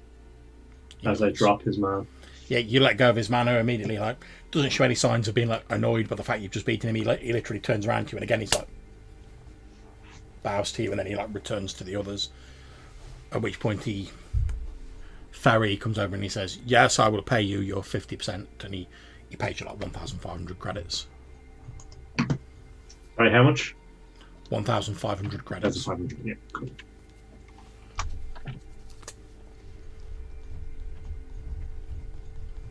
Perfect. At which point he basically gives you like a comm frequency to like contact him on, and he says, "Contact me when you are successful." Okay, and where is the droid, or who has hired the droid, or we're unfamiliar with your planet? He says, I do not know where the droid is, otherwise I would have destroyed it myself. That is for you to find out. Okay. And what can you tell us about the enemy? He says, I believe the one who has hired it is named Togra. And he sort of like grimaces when he says that. Another similarly placed high-ranking member of the warrior caste to myself. That is why I cannot move against him without proof, or I would be shamed in front of the council. But if you can stop this machine and get me the proof I need, I will see him disgraced by the council, cast down, his lands forfeit, and his family disgraced for the next 7 generations. To see one of our caste fall so low as to hire such a machine shames all of us. And I will not stand for it. No, nor should you. Well, let us be about our business, and we will call you when we have completed our task. It is well, and him and all of his people like do the fist thing and bow to you, and they turn and leave. Okay. Are robots relatively prominent on this? You have seen like no robots since you landed. Okay. Like at all. There's computers, there's terminals, there's stuff like that, but in terms of like droid, you have seen none of them. And in fact, as you're walking around, like everyone who sort of like walks past Tan's like okay, giving them a bit of the stink eye, because you get the feeling like robots are not a thing on this world. Okay, so then can we use our ship scanners to scan for droids? And obviously you can do that, will take some time. So what I'm going to suggest now, guys, since we were like roughly halfway through, I'm going to suggest we have like a 5-minute sort of comfort break here. That'll give you guys time to think about your approach to this. We'll come back in 5 minutes and then we'll pick up sort of where we are now. So back in 5 minutes.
Right, are we all good to go, guys? Yeah, think so. Okay, lovely. So you were talking about potentially using your scanners of the O'Neill from, presumably from orbit, to try and lock onto look for like robotic sort of signals, effectively like power outputs, that sort of thing. Yeah. Okay, so I'm assuming it's probably going to be Tylo who's doing this, because you will need to like recalibrate your sensors, because they're not generally made for like trying to scan for like robots from orbit. Yep. Okay, so it's going to be some sort of intelligence or wisdom check, down to you which one you want to use. I'll go for wisdom. And now, given your sort of expertise, you will eventually like succeed, but it's just going to be how long it takes, basically.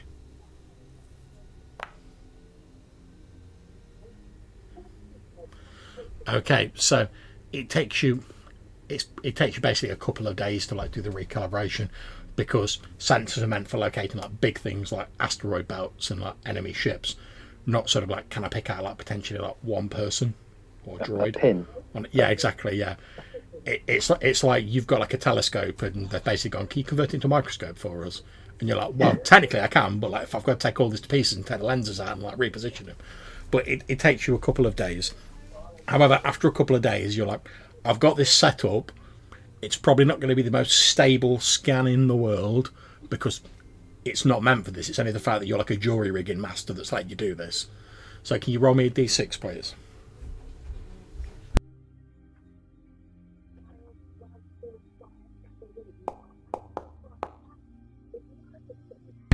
Okay, so after you've started the scan, it takes a few hours, because you're having to basically like fly over the planet and like scan sectors of it at a time.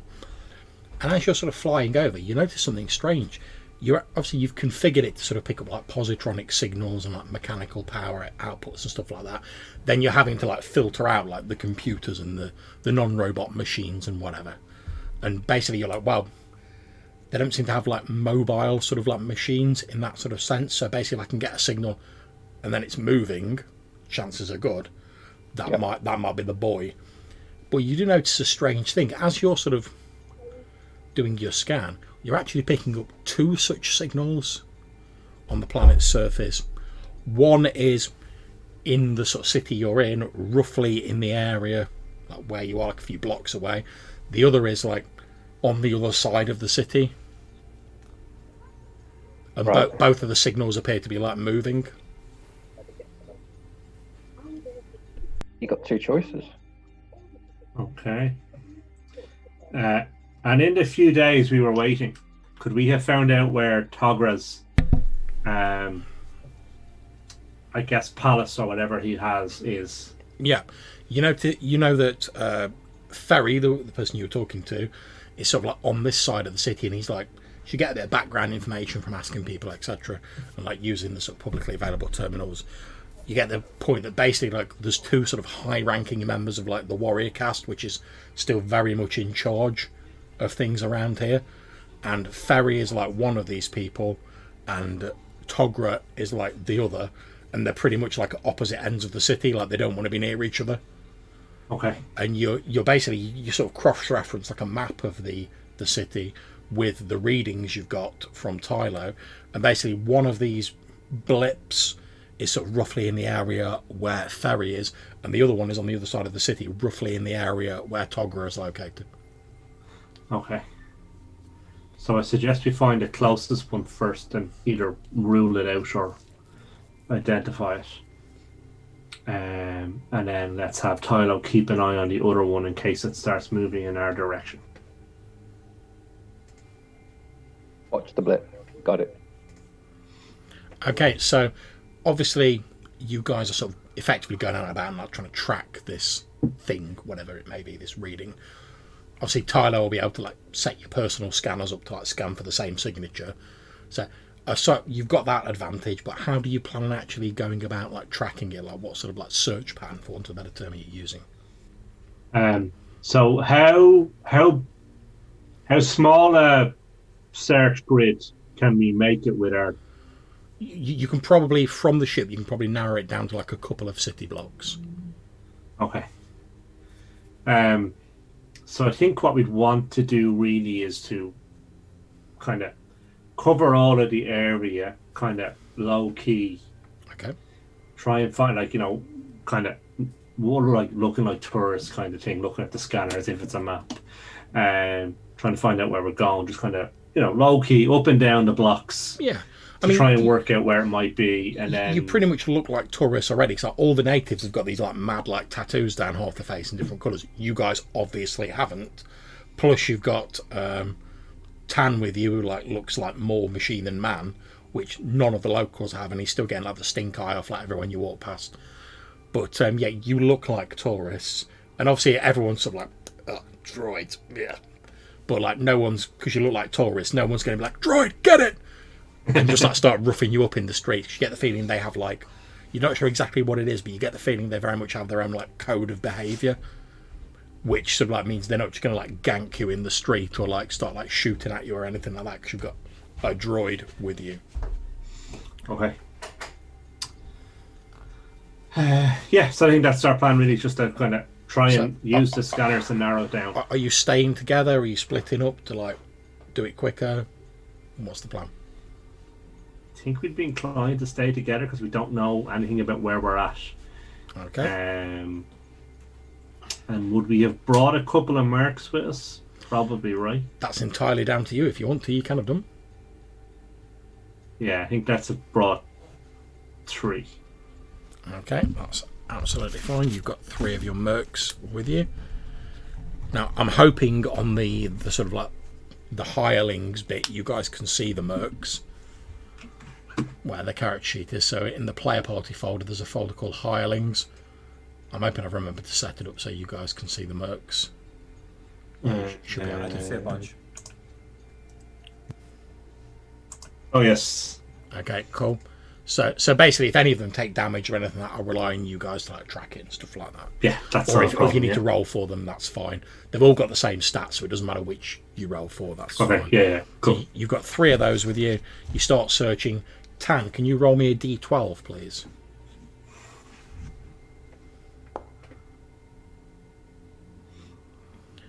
Okay, so you're walking through the streets. You've all got like your personal scanners all set up, rigged by Tylo. I presume, like say, you're all going. So Tylo's going, Balan's going, Tan's going. You get 3 mercs with you.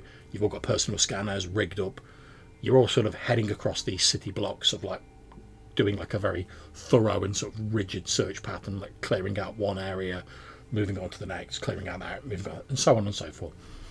And after 3 hours, you're just about to head down a sort of fairly sort of busy street. It's not the main street, but it's like still quite a substantial street.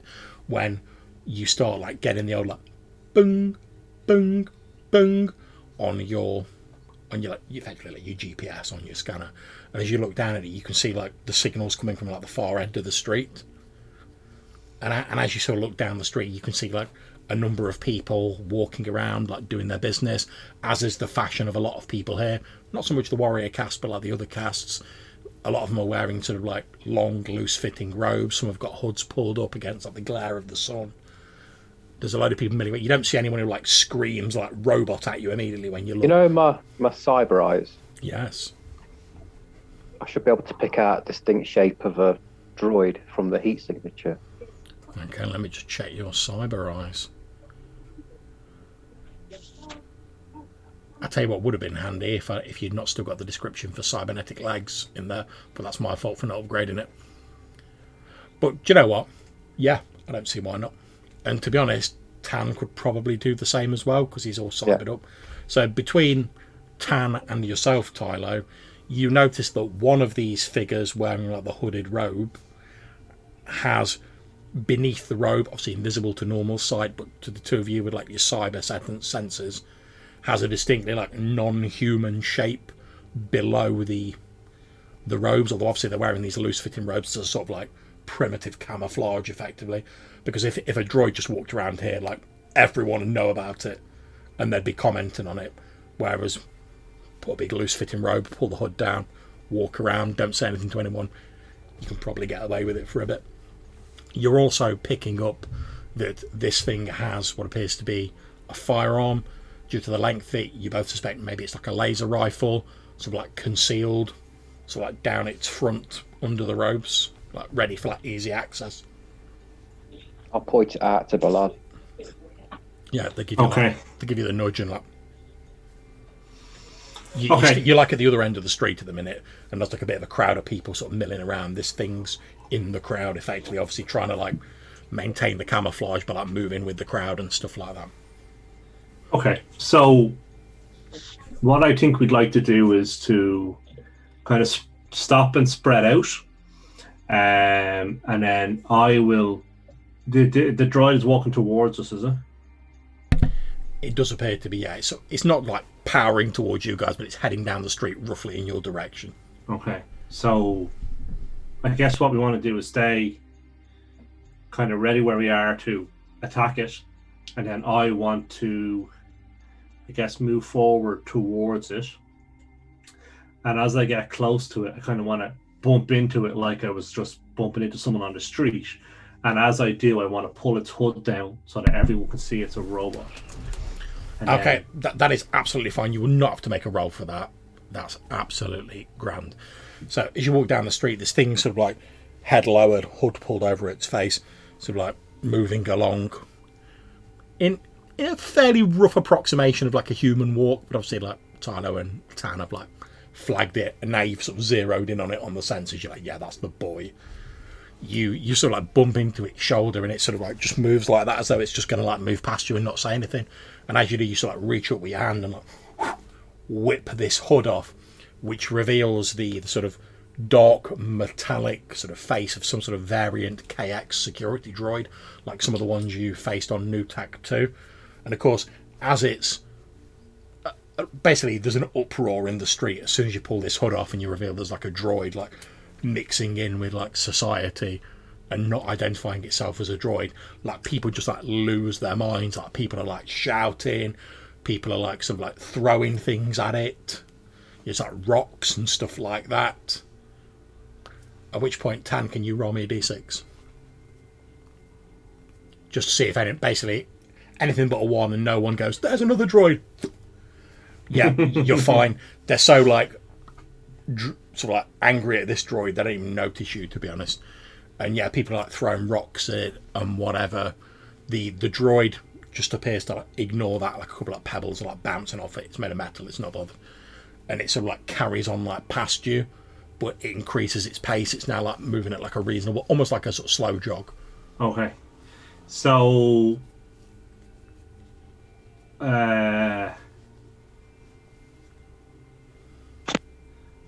yeah, so I guess what I want to try and do is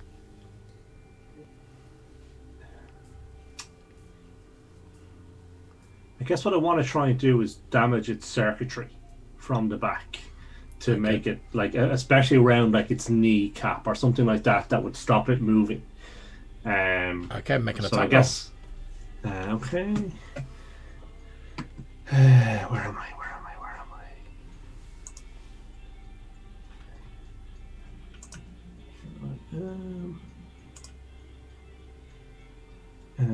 So guess. Oh, that's probably not enough. 11. No, it's not enough.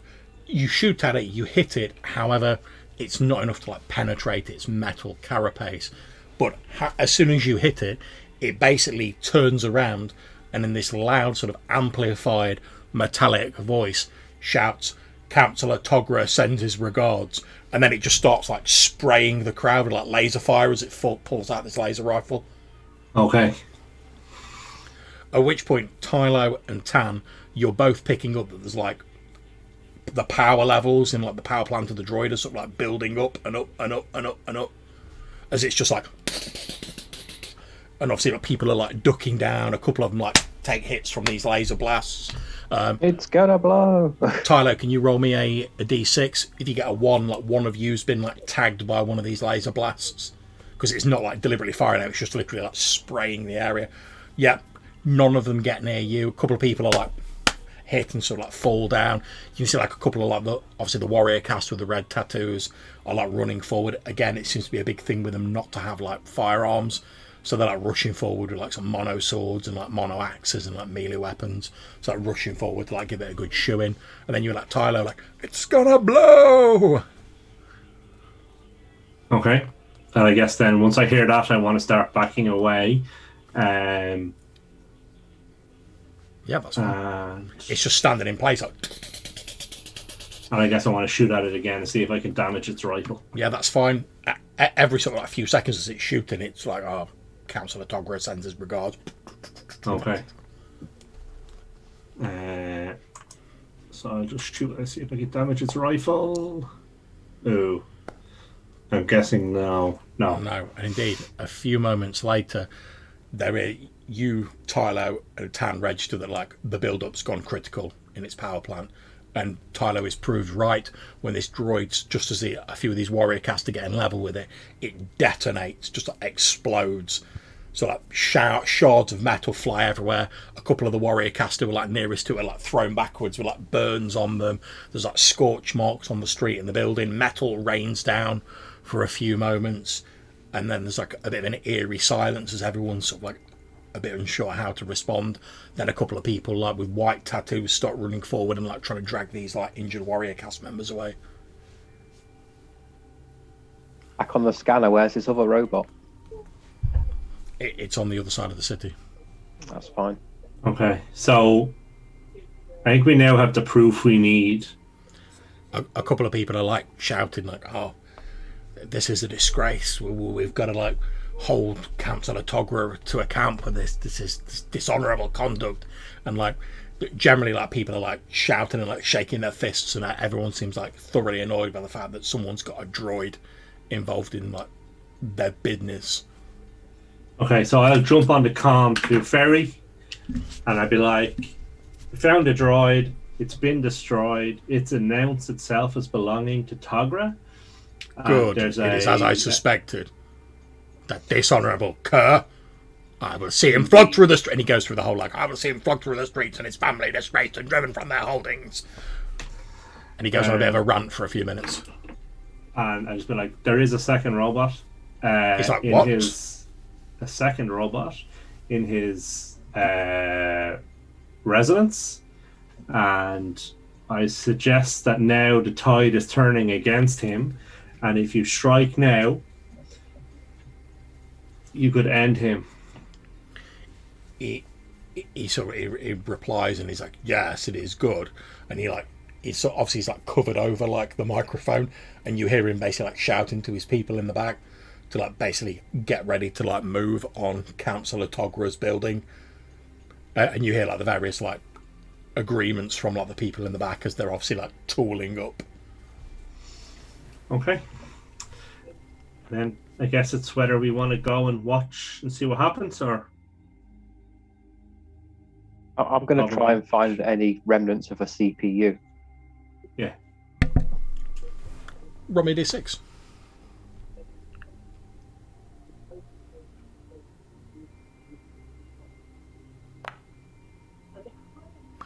Yeah, as you're searching, you, against the odds, because it blew up, obviously the power plant's not in the head though, you find a part of the head of this KX security droid, and the CPU is largely intact. It's a bit singed and a bit damaged, but it's like salvageable. Okay, we'll rig something up then and try and read the CPU. Okay, yeah, you rig something up, not a problem. You'd have to make a roll with your skills. You just like plugging it in and sort of accessing it, and it's damaged anyway, so that's not a problem. You sort of open up like the directives that the droid was given, and you find that oddly enough it doesn't have any directives to do with like assassinating Councillor Ferry. Literally its directives were to like head to this part of the city you're in, to go to like a populated area, and then to just like shoot a lot of people and shout Councillor Togra sends his regards repeatedly, and then after it had injured a certain amount of people, to detonate itself. So you get the feeling even if you guys hadn't have been here, it would have shot a load of people and then blown itself up. I'm not so sure this is also clear cut, Balan. Any idea who programmed it? Any way of tracking it back to its owner? That would be You can always try. that would be difficult, and it would take you a while because obviously it's pretty much a factory-made droid that's been given some like directives. Okay. You could probably do it. You'd probably find like the programmer's signature, but it would take you a long time to do that, and you'd need to be able to like compare it to some other people to be able to like identify it. It'd be like a hacker's signature, effectively. But obviously, you don't have like the big database of hacker signatures. So Okay. This is propaganda. Okay. So can we get onto the nearest terminal and kind of? yeah, I guess what I'm trying to research as quickly as possible is who would benefit from Ferry and Togra going to war. okay. Obviously, that's potentially not quite a sort of publicly accessible information, and you'd have to make like deductions and stuff like that to work that out. So I'm going to say then it's going to be an intelligence roll for you. Okay.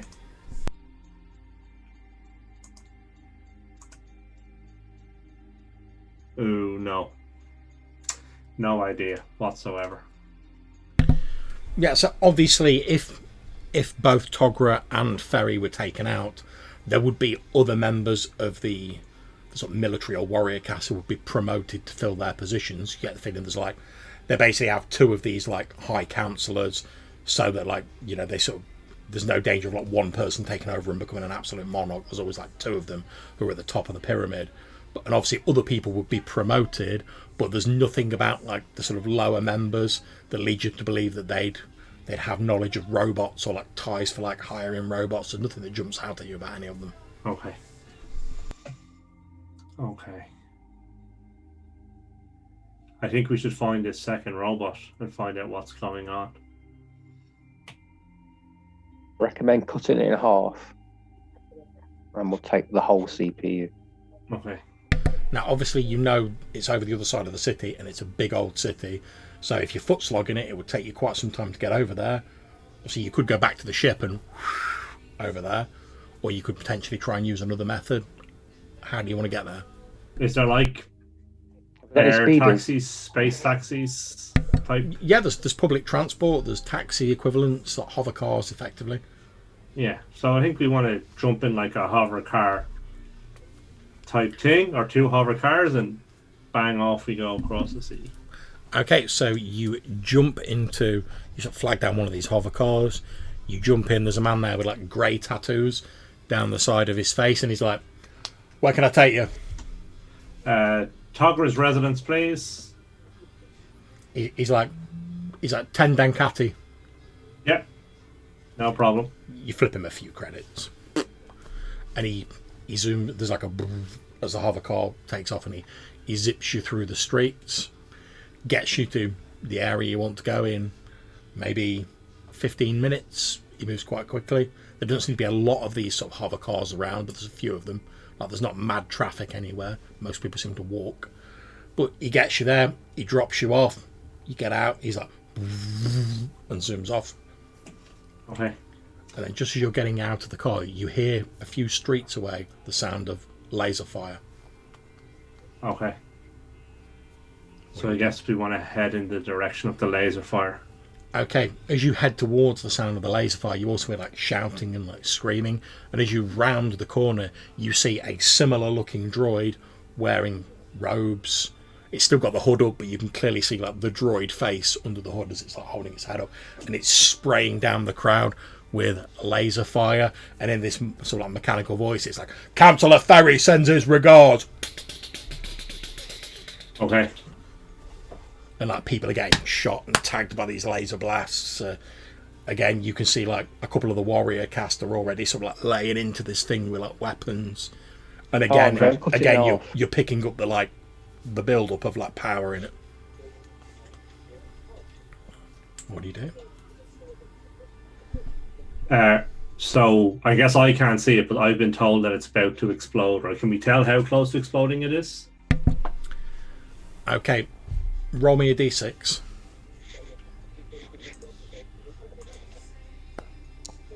3. You've basically got like 3 rounds, so sort of like 30 seconds before it like reaches that critical level and it can blow up. Okay, and do we think if we manage to slice it in half with a mono axe, that it would prevent it from exploding, or that it would still explode? You think it would probably still explode because the build-up's been initiated. Obviously, separating it would mean it couldn't countermand that or do anything else or speed it up or anything. But like the build-up's already started. It's like a feedback loop in like the power generator. Obviously, if you separated it and dragged the upper torso away, that would not be damaged when the lower part of it exploded. Okay. If you wanted to stop it exploding, you need to like remove the power sort of like supply, which is in the lower torso, or you need to hack it or do something like that to actually access the power plant directly, because that feedback loop's already started. You get the you get the feeling that like power supply in half. Okay, so is it worth? I have a mini computer, so is it worth Tylo trying to hack it to get it to?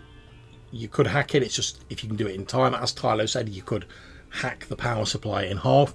Although because of the energy build-up, there would be a danger of potentially like some harm to the person who did it, because the power it's basically like smashing like something that's got like a live electric link to it, and you're like holding a metal pipe and like smashing it. Okay. So let's not be near it if it's going to explode, and let's try and hack it and take control of it. And if it explodes, it explodes. And then, so while Tylo is doing that, I will jump on the comms to Ferry to say that, look, there's more at play here. There is a robot screaming your name, shooting people in Togra's part of town, and it feels like someone is out to get you both. So when you put the call through to Councillor Ferry, you get this thing that's like, Councillor Ferry, and then you start doing your explanation. Then the voice continue, is not available at present. Please leave a message and I will get back to you at my earliest convenience. Okay. And so you effectively got his voicemail. Yeah. So I leave the message to say, look, someone's out to get you. It's unlikely to be Togra. And yeah, you're going to walk into an ambush. And then I guess that's all I can do until we get Tylo, if Tylo can salvage the robot. Okay, so just so I'm clear on this, are you going to let it blow up and then try and salvage it? What are you doing? I think we're trying to hack it so that to stop it blowing up, to force it to power down. Yeah, I was going to say, if you're trying to remotely hack it, that'd be like hacking into the droid and like trying to get it to like power down this feedback loop. Yeah. Okay. We do have the mini computer and stuff to do that.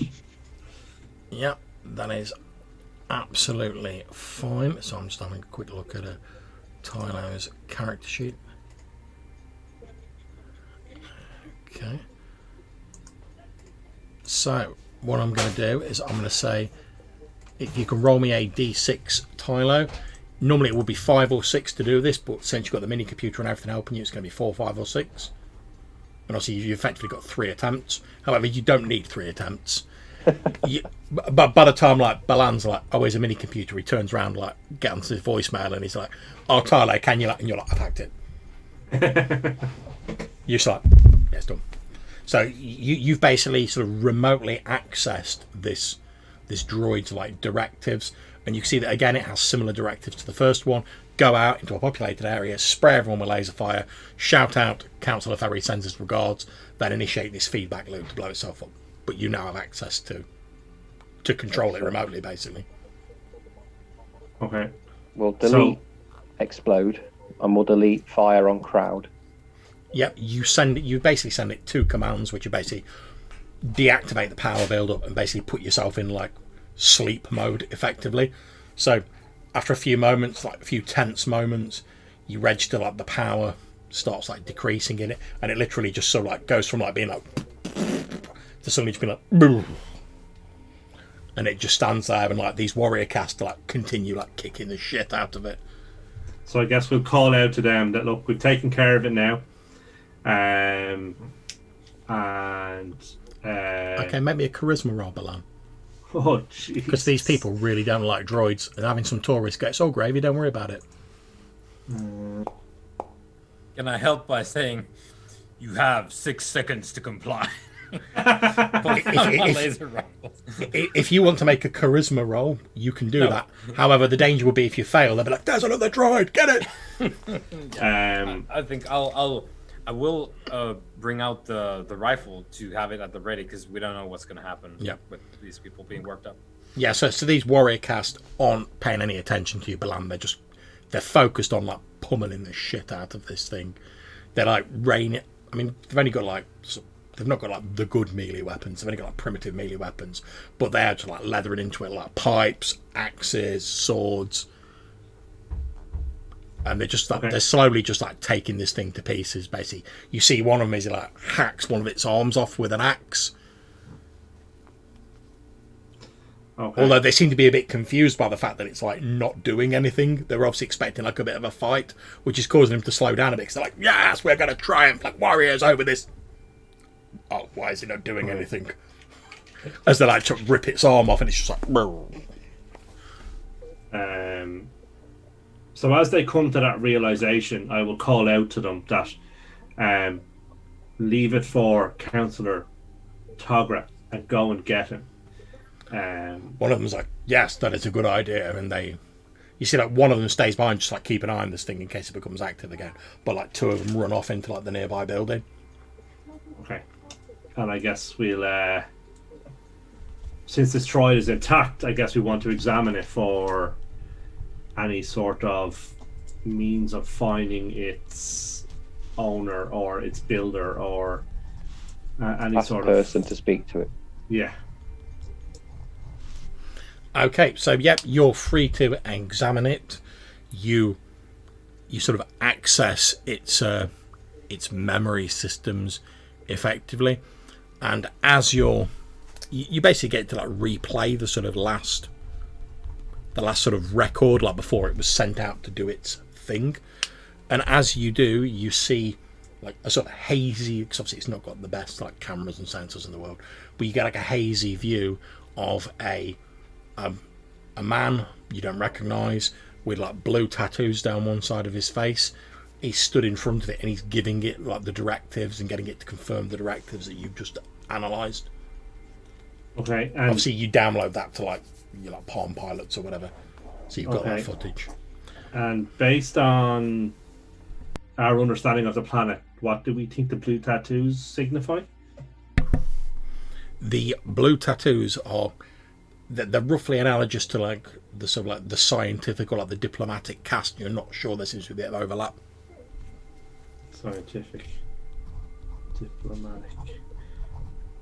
Okay.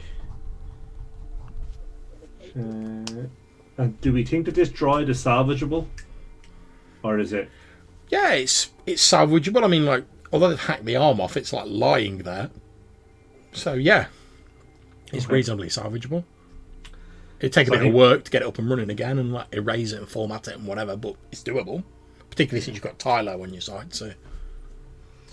Okay, so I think while they're gone to get Togra, we'll basically start picking up the bits that fell off and putting them in a bag and getting ready to, basically bring it with us when we go. Indeed, and you're sort of doing that when a large, muscular man with like long black hair, again flanked by bodyguards, red tattoos, comes walking out of this building, led by like the two warrior caste who went in to fetch him. Comes walking out, and like, from a bit of their chat as you walk up, you gather that this is Councillor Togra. And as he walks up, he's like, yes, my agents had told me that Councillor Ferry was resorting to dishonourable means to disgrace me in the eyes of the council. Well, now, here's a story for you, Councillor Togra. Because Councillor Ferry was also told that you were sending a droid, and a droid has shot up his people, calling out your name. And he starts to say, this is preposterous, what nonsense. Then you hear from the other end of the street, you hear the familiar voice of Councillor Ferry go, "These strangers speak the truth, Togra." And you see, as you look, you basically see like Ferry and like a load of his boys like all tooled up for violence, obviously like come down the edge of the street and see what's going on. At which point like Togra and him approach each other with you guys like around them, and it's very tense. Obviously these these guys do not like each other a lot. West Side Story all over, right? Pretty much, yeah. And however, Farry is like, no, these strangers speak the truth. I also received word that you had sent one of the, and he spits on the ground, like both of them do, had sent one of these droids to attempt to assassinate me, and I believed that they have already dispatched one of these creatures that was attempting to injure civilians and was shouting out your name. At which point, Togra sort of like, he seems a little bit more thoughtful, and he's like, yes, the same thing happened here, but who would resort to such levels to... I know that we are both, much as we disagree on things, we are powerful men, Ferry, but who would resort to such diabolical means to attempt to turn us against each other, preying on our previous disagreements? And they're both sort of like, although they sort of obviously hate each other, they're both like quite similar. They're both sort of quite stern, and they probably almost a bit too similar. That's probably why they don't get on. But they're both sort of like thoughtful and sort of like pondering this matter. Well, since we managed to salvage this one in one piece, we have actually downloaded a video of the person who gave it the directives. And I have that video here. And for the modest cost of 10,000 Imperial credits, I could give to you. Alright, make me a charisma roll.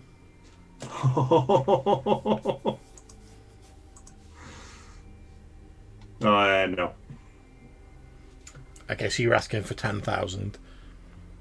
At which point, Togra says, we will give you 5,000 credits, and I will ignore the insult of you asking for money when in such weighty matters that threaten to destabilize our society.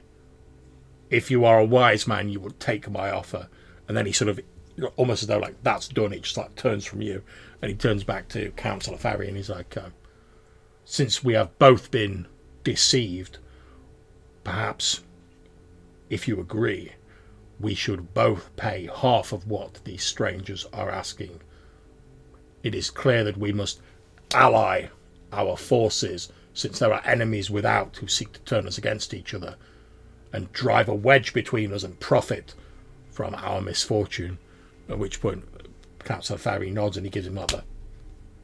He's like, yes, I will pay half of what these strangers ask if they accept this 5,000 offer of yours, and we will talk more of this alliance, Councillor Togra. At which point I'll hand over the video. Yeah, they give you the 5 grand credits. Okay. And as they sort of like both crowd round this thing and they're like looking at it, and then you hear Ferry explain, and he's like, Zarro? Why on earth would Zarro seek to turn us against each other? Zarro is of the scientific caste. He would not be promoted in our stead. He would not ascend to a position of rulership. This makes no sense. At which point Togra says, well, I have heard that Zarro is sympathetic to those who... And he says a word that means like nothing to you, but Ferry seems to know what it means, and he nods. Says, you know, those who...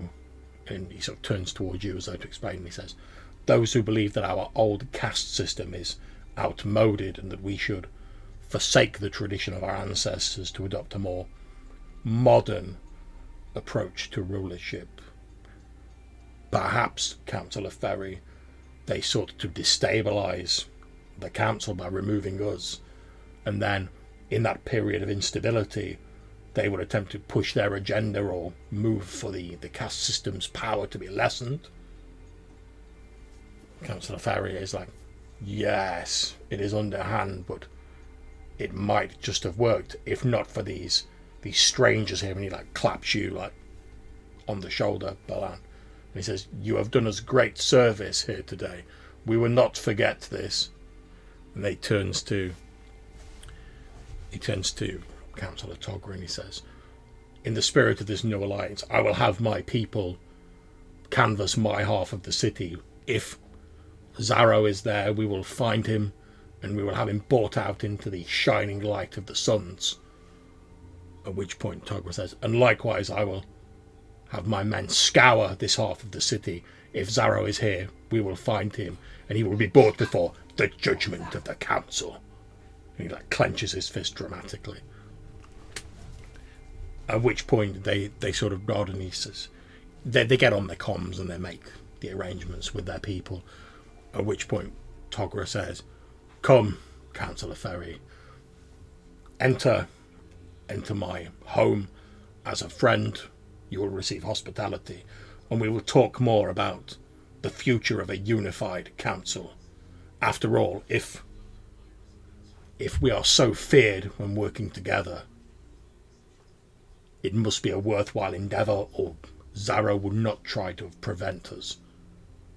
Ferry nods and says, true, perhaps together we can prevent these rebel scum from overthrowing our ancient traditions. And they sort of like give each other the nod, and then they sort of start turning around to the building and walking towards it. Councillor Ferry pauses on the threshold, and he turns around to look at you all, and again he repeats, we will not forget this service. You have earned, as well as your pay, you have earned yourself some friends here today. We'll nod back. And they turn and head into the building, followed by their various entourages, leaving you all stood in the street.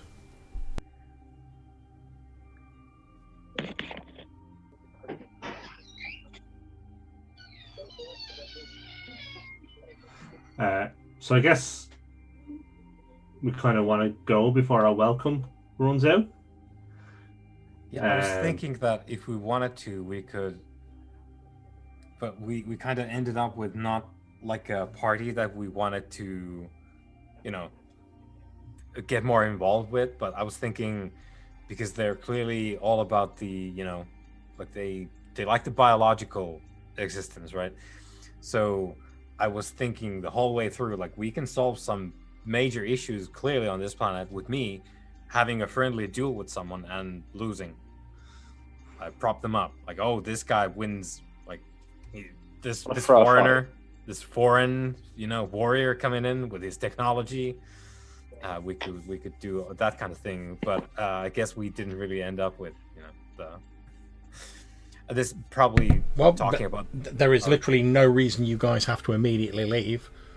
I mean, basically, you're like the men of the hour, effectively, because you've stopped like a civil war breaking out, which obviously mainly involves these two like high-placed warrior caste.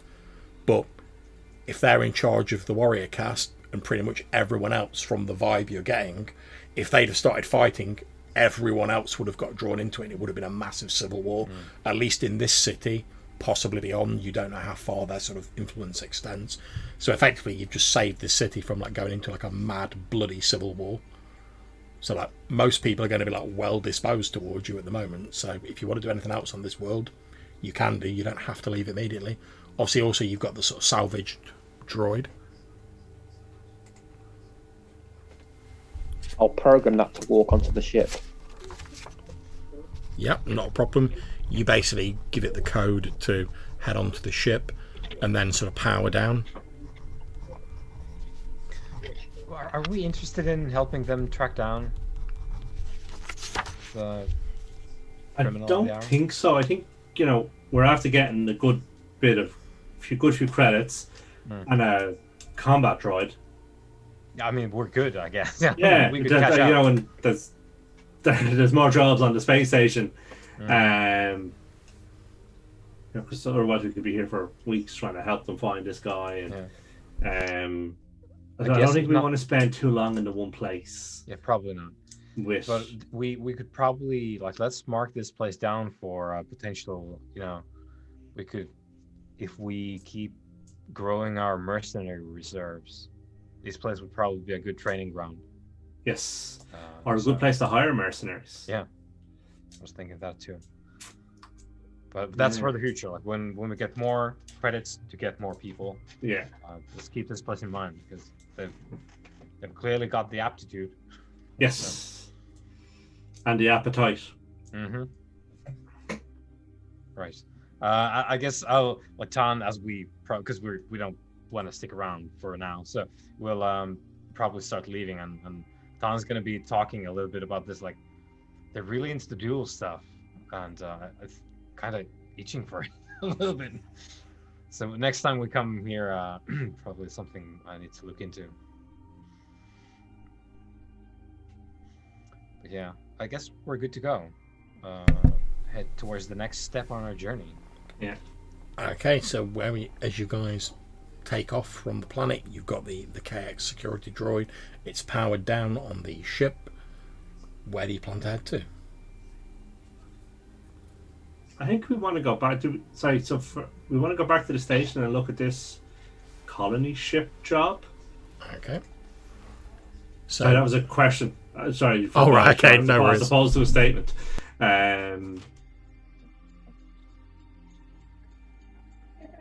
That seems like a good one that might have us a little bit further away, but we could kind of come back to this station and. Yeah, and I would say, by definition, of course, colony ships, that's going further away from the Dominion space rather than within it. I would presume. People here probably not looking to settle Dominion space, so should be good as far as that goes. Now, what we could find, of course, no idea. Robotman?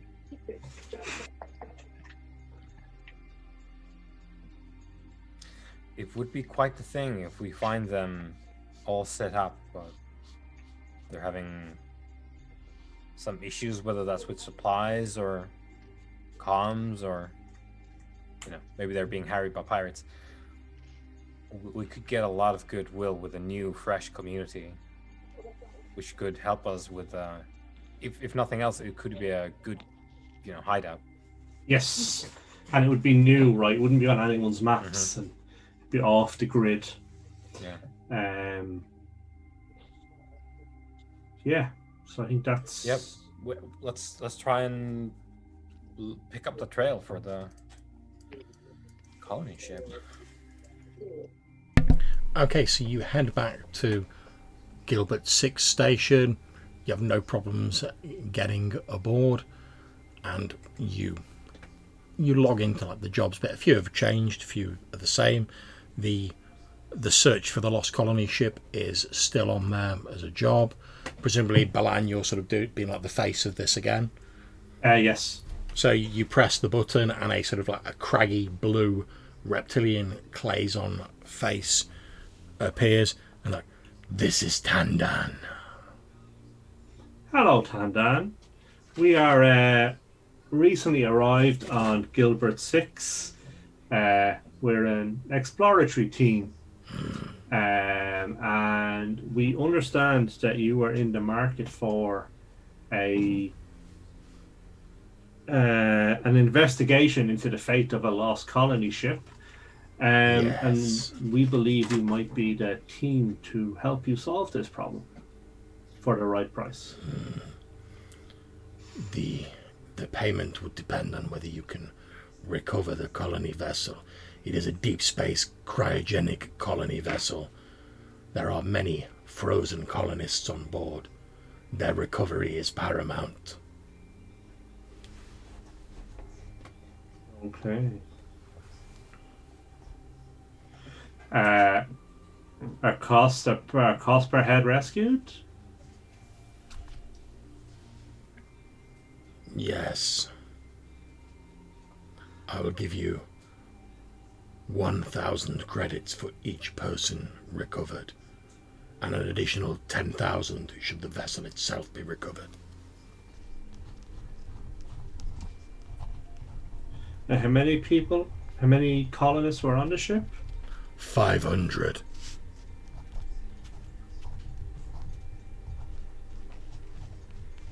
And where was the ship heading when it went missing? This Clason sends you some coordinates, and the coordinates are for this otherwise deserted sector of space here, Okay. X1102 on the map. And where was it last? Where did it last transponder beep from? The last signal we received was from the sector details that I've just given you. Okay. I am not officially involved with the colonization efforts. They are not Clayson on board. However, I owe a life debt to someone who is on board, the captain of the vessel.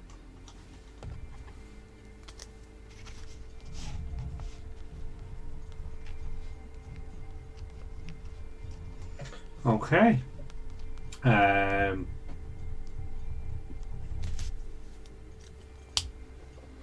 Does that mean they pay extra for him? Should we prioritize? The payment is as stated. Okay.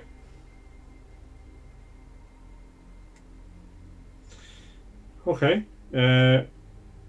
And can you give us a deposit against fuel costs? How much? 2,000. Agreed.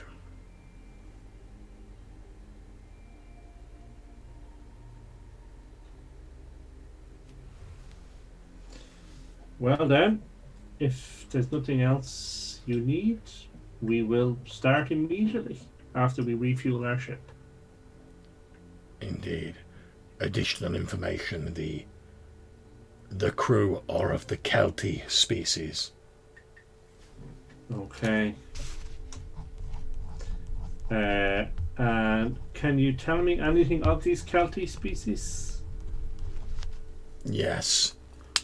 They are normally they favor small ships. They are worthy fighters like the Clayson, my own kind. However, they normally enter battle for glory and for the making of stories. If they did not breed so quickly, they would have been extinct by now. But, as I say, I owe the captain a life debt. I had hoped to repay it when they reached their destination. They were to contact me. I do not know the details of their trip, but they were to contact me when they arrived at their destination, and I would meet them there. However, they have since fallen out of contact, and without knowing their fate, I cannot repay my life debt. Okay. And what is the captain's name? Bran. Bran.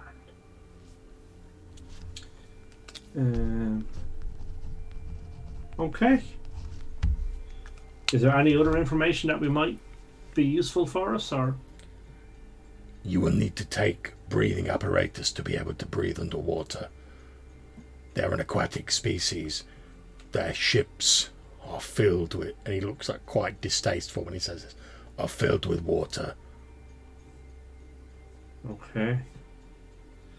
I believe we have suitable equipment. And just check, it was 2,000 you asked for, wasn't it? Yeah, enough. Yeah, he's giving you that. That's enough there and enough back. What was the name of the ship? Oh, I didn't come up with the name, so I'll have to fire up a random ship name generator.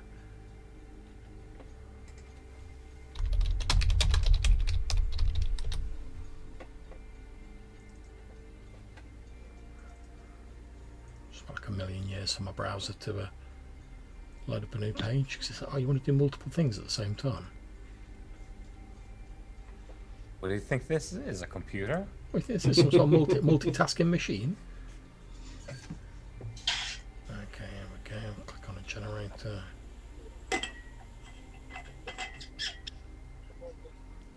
Okay.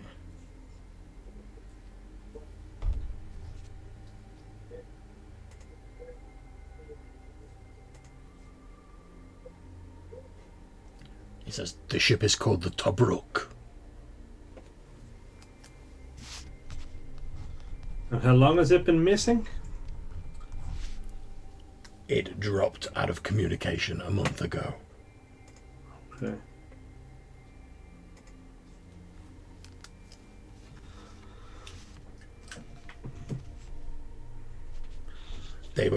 I did not raise the alarm earlier since they were just about to enter the Satroga Nebula, which can cause issues with communications.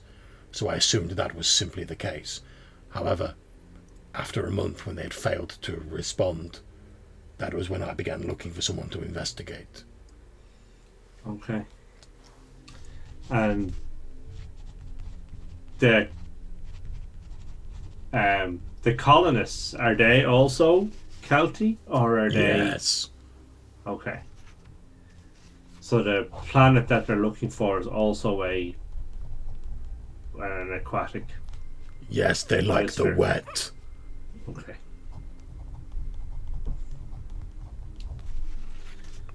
Okay.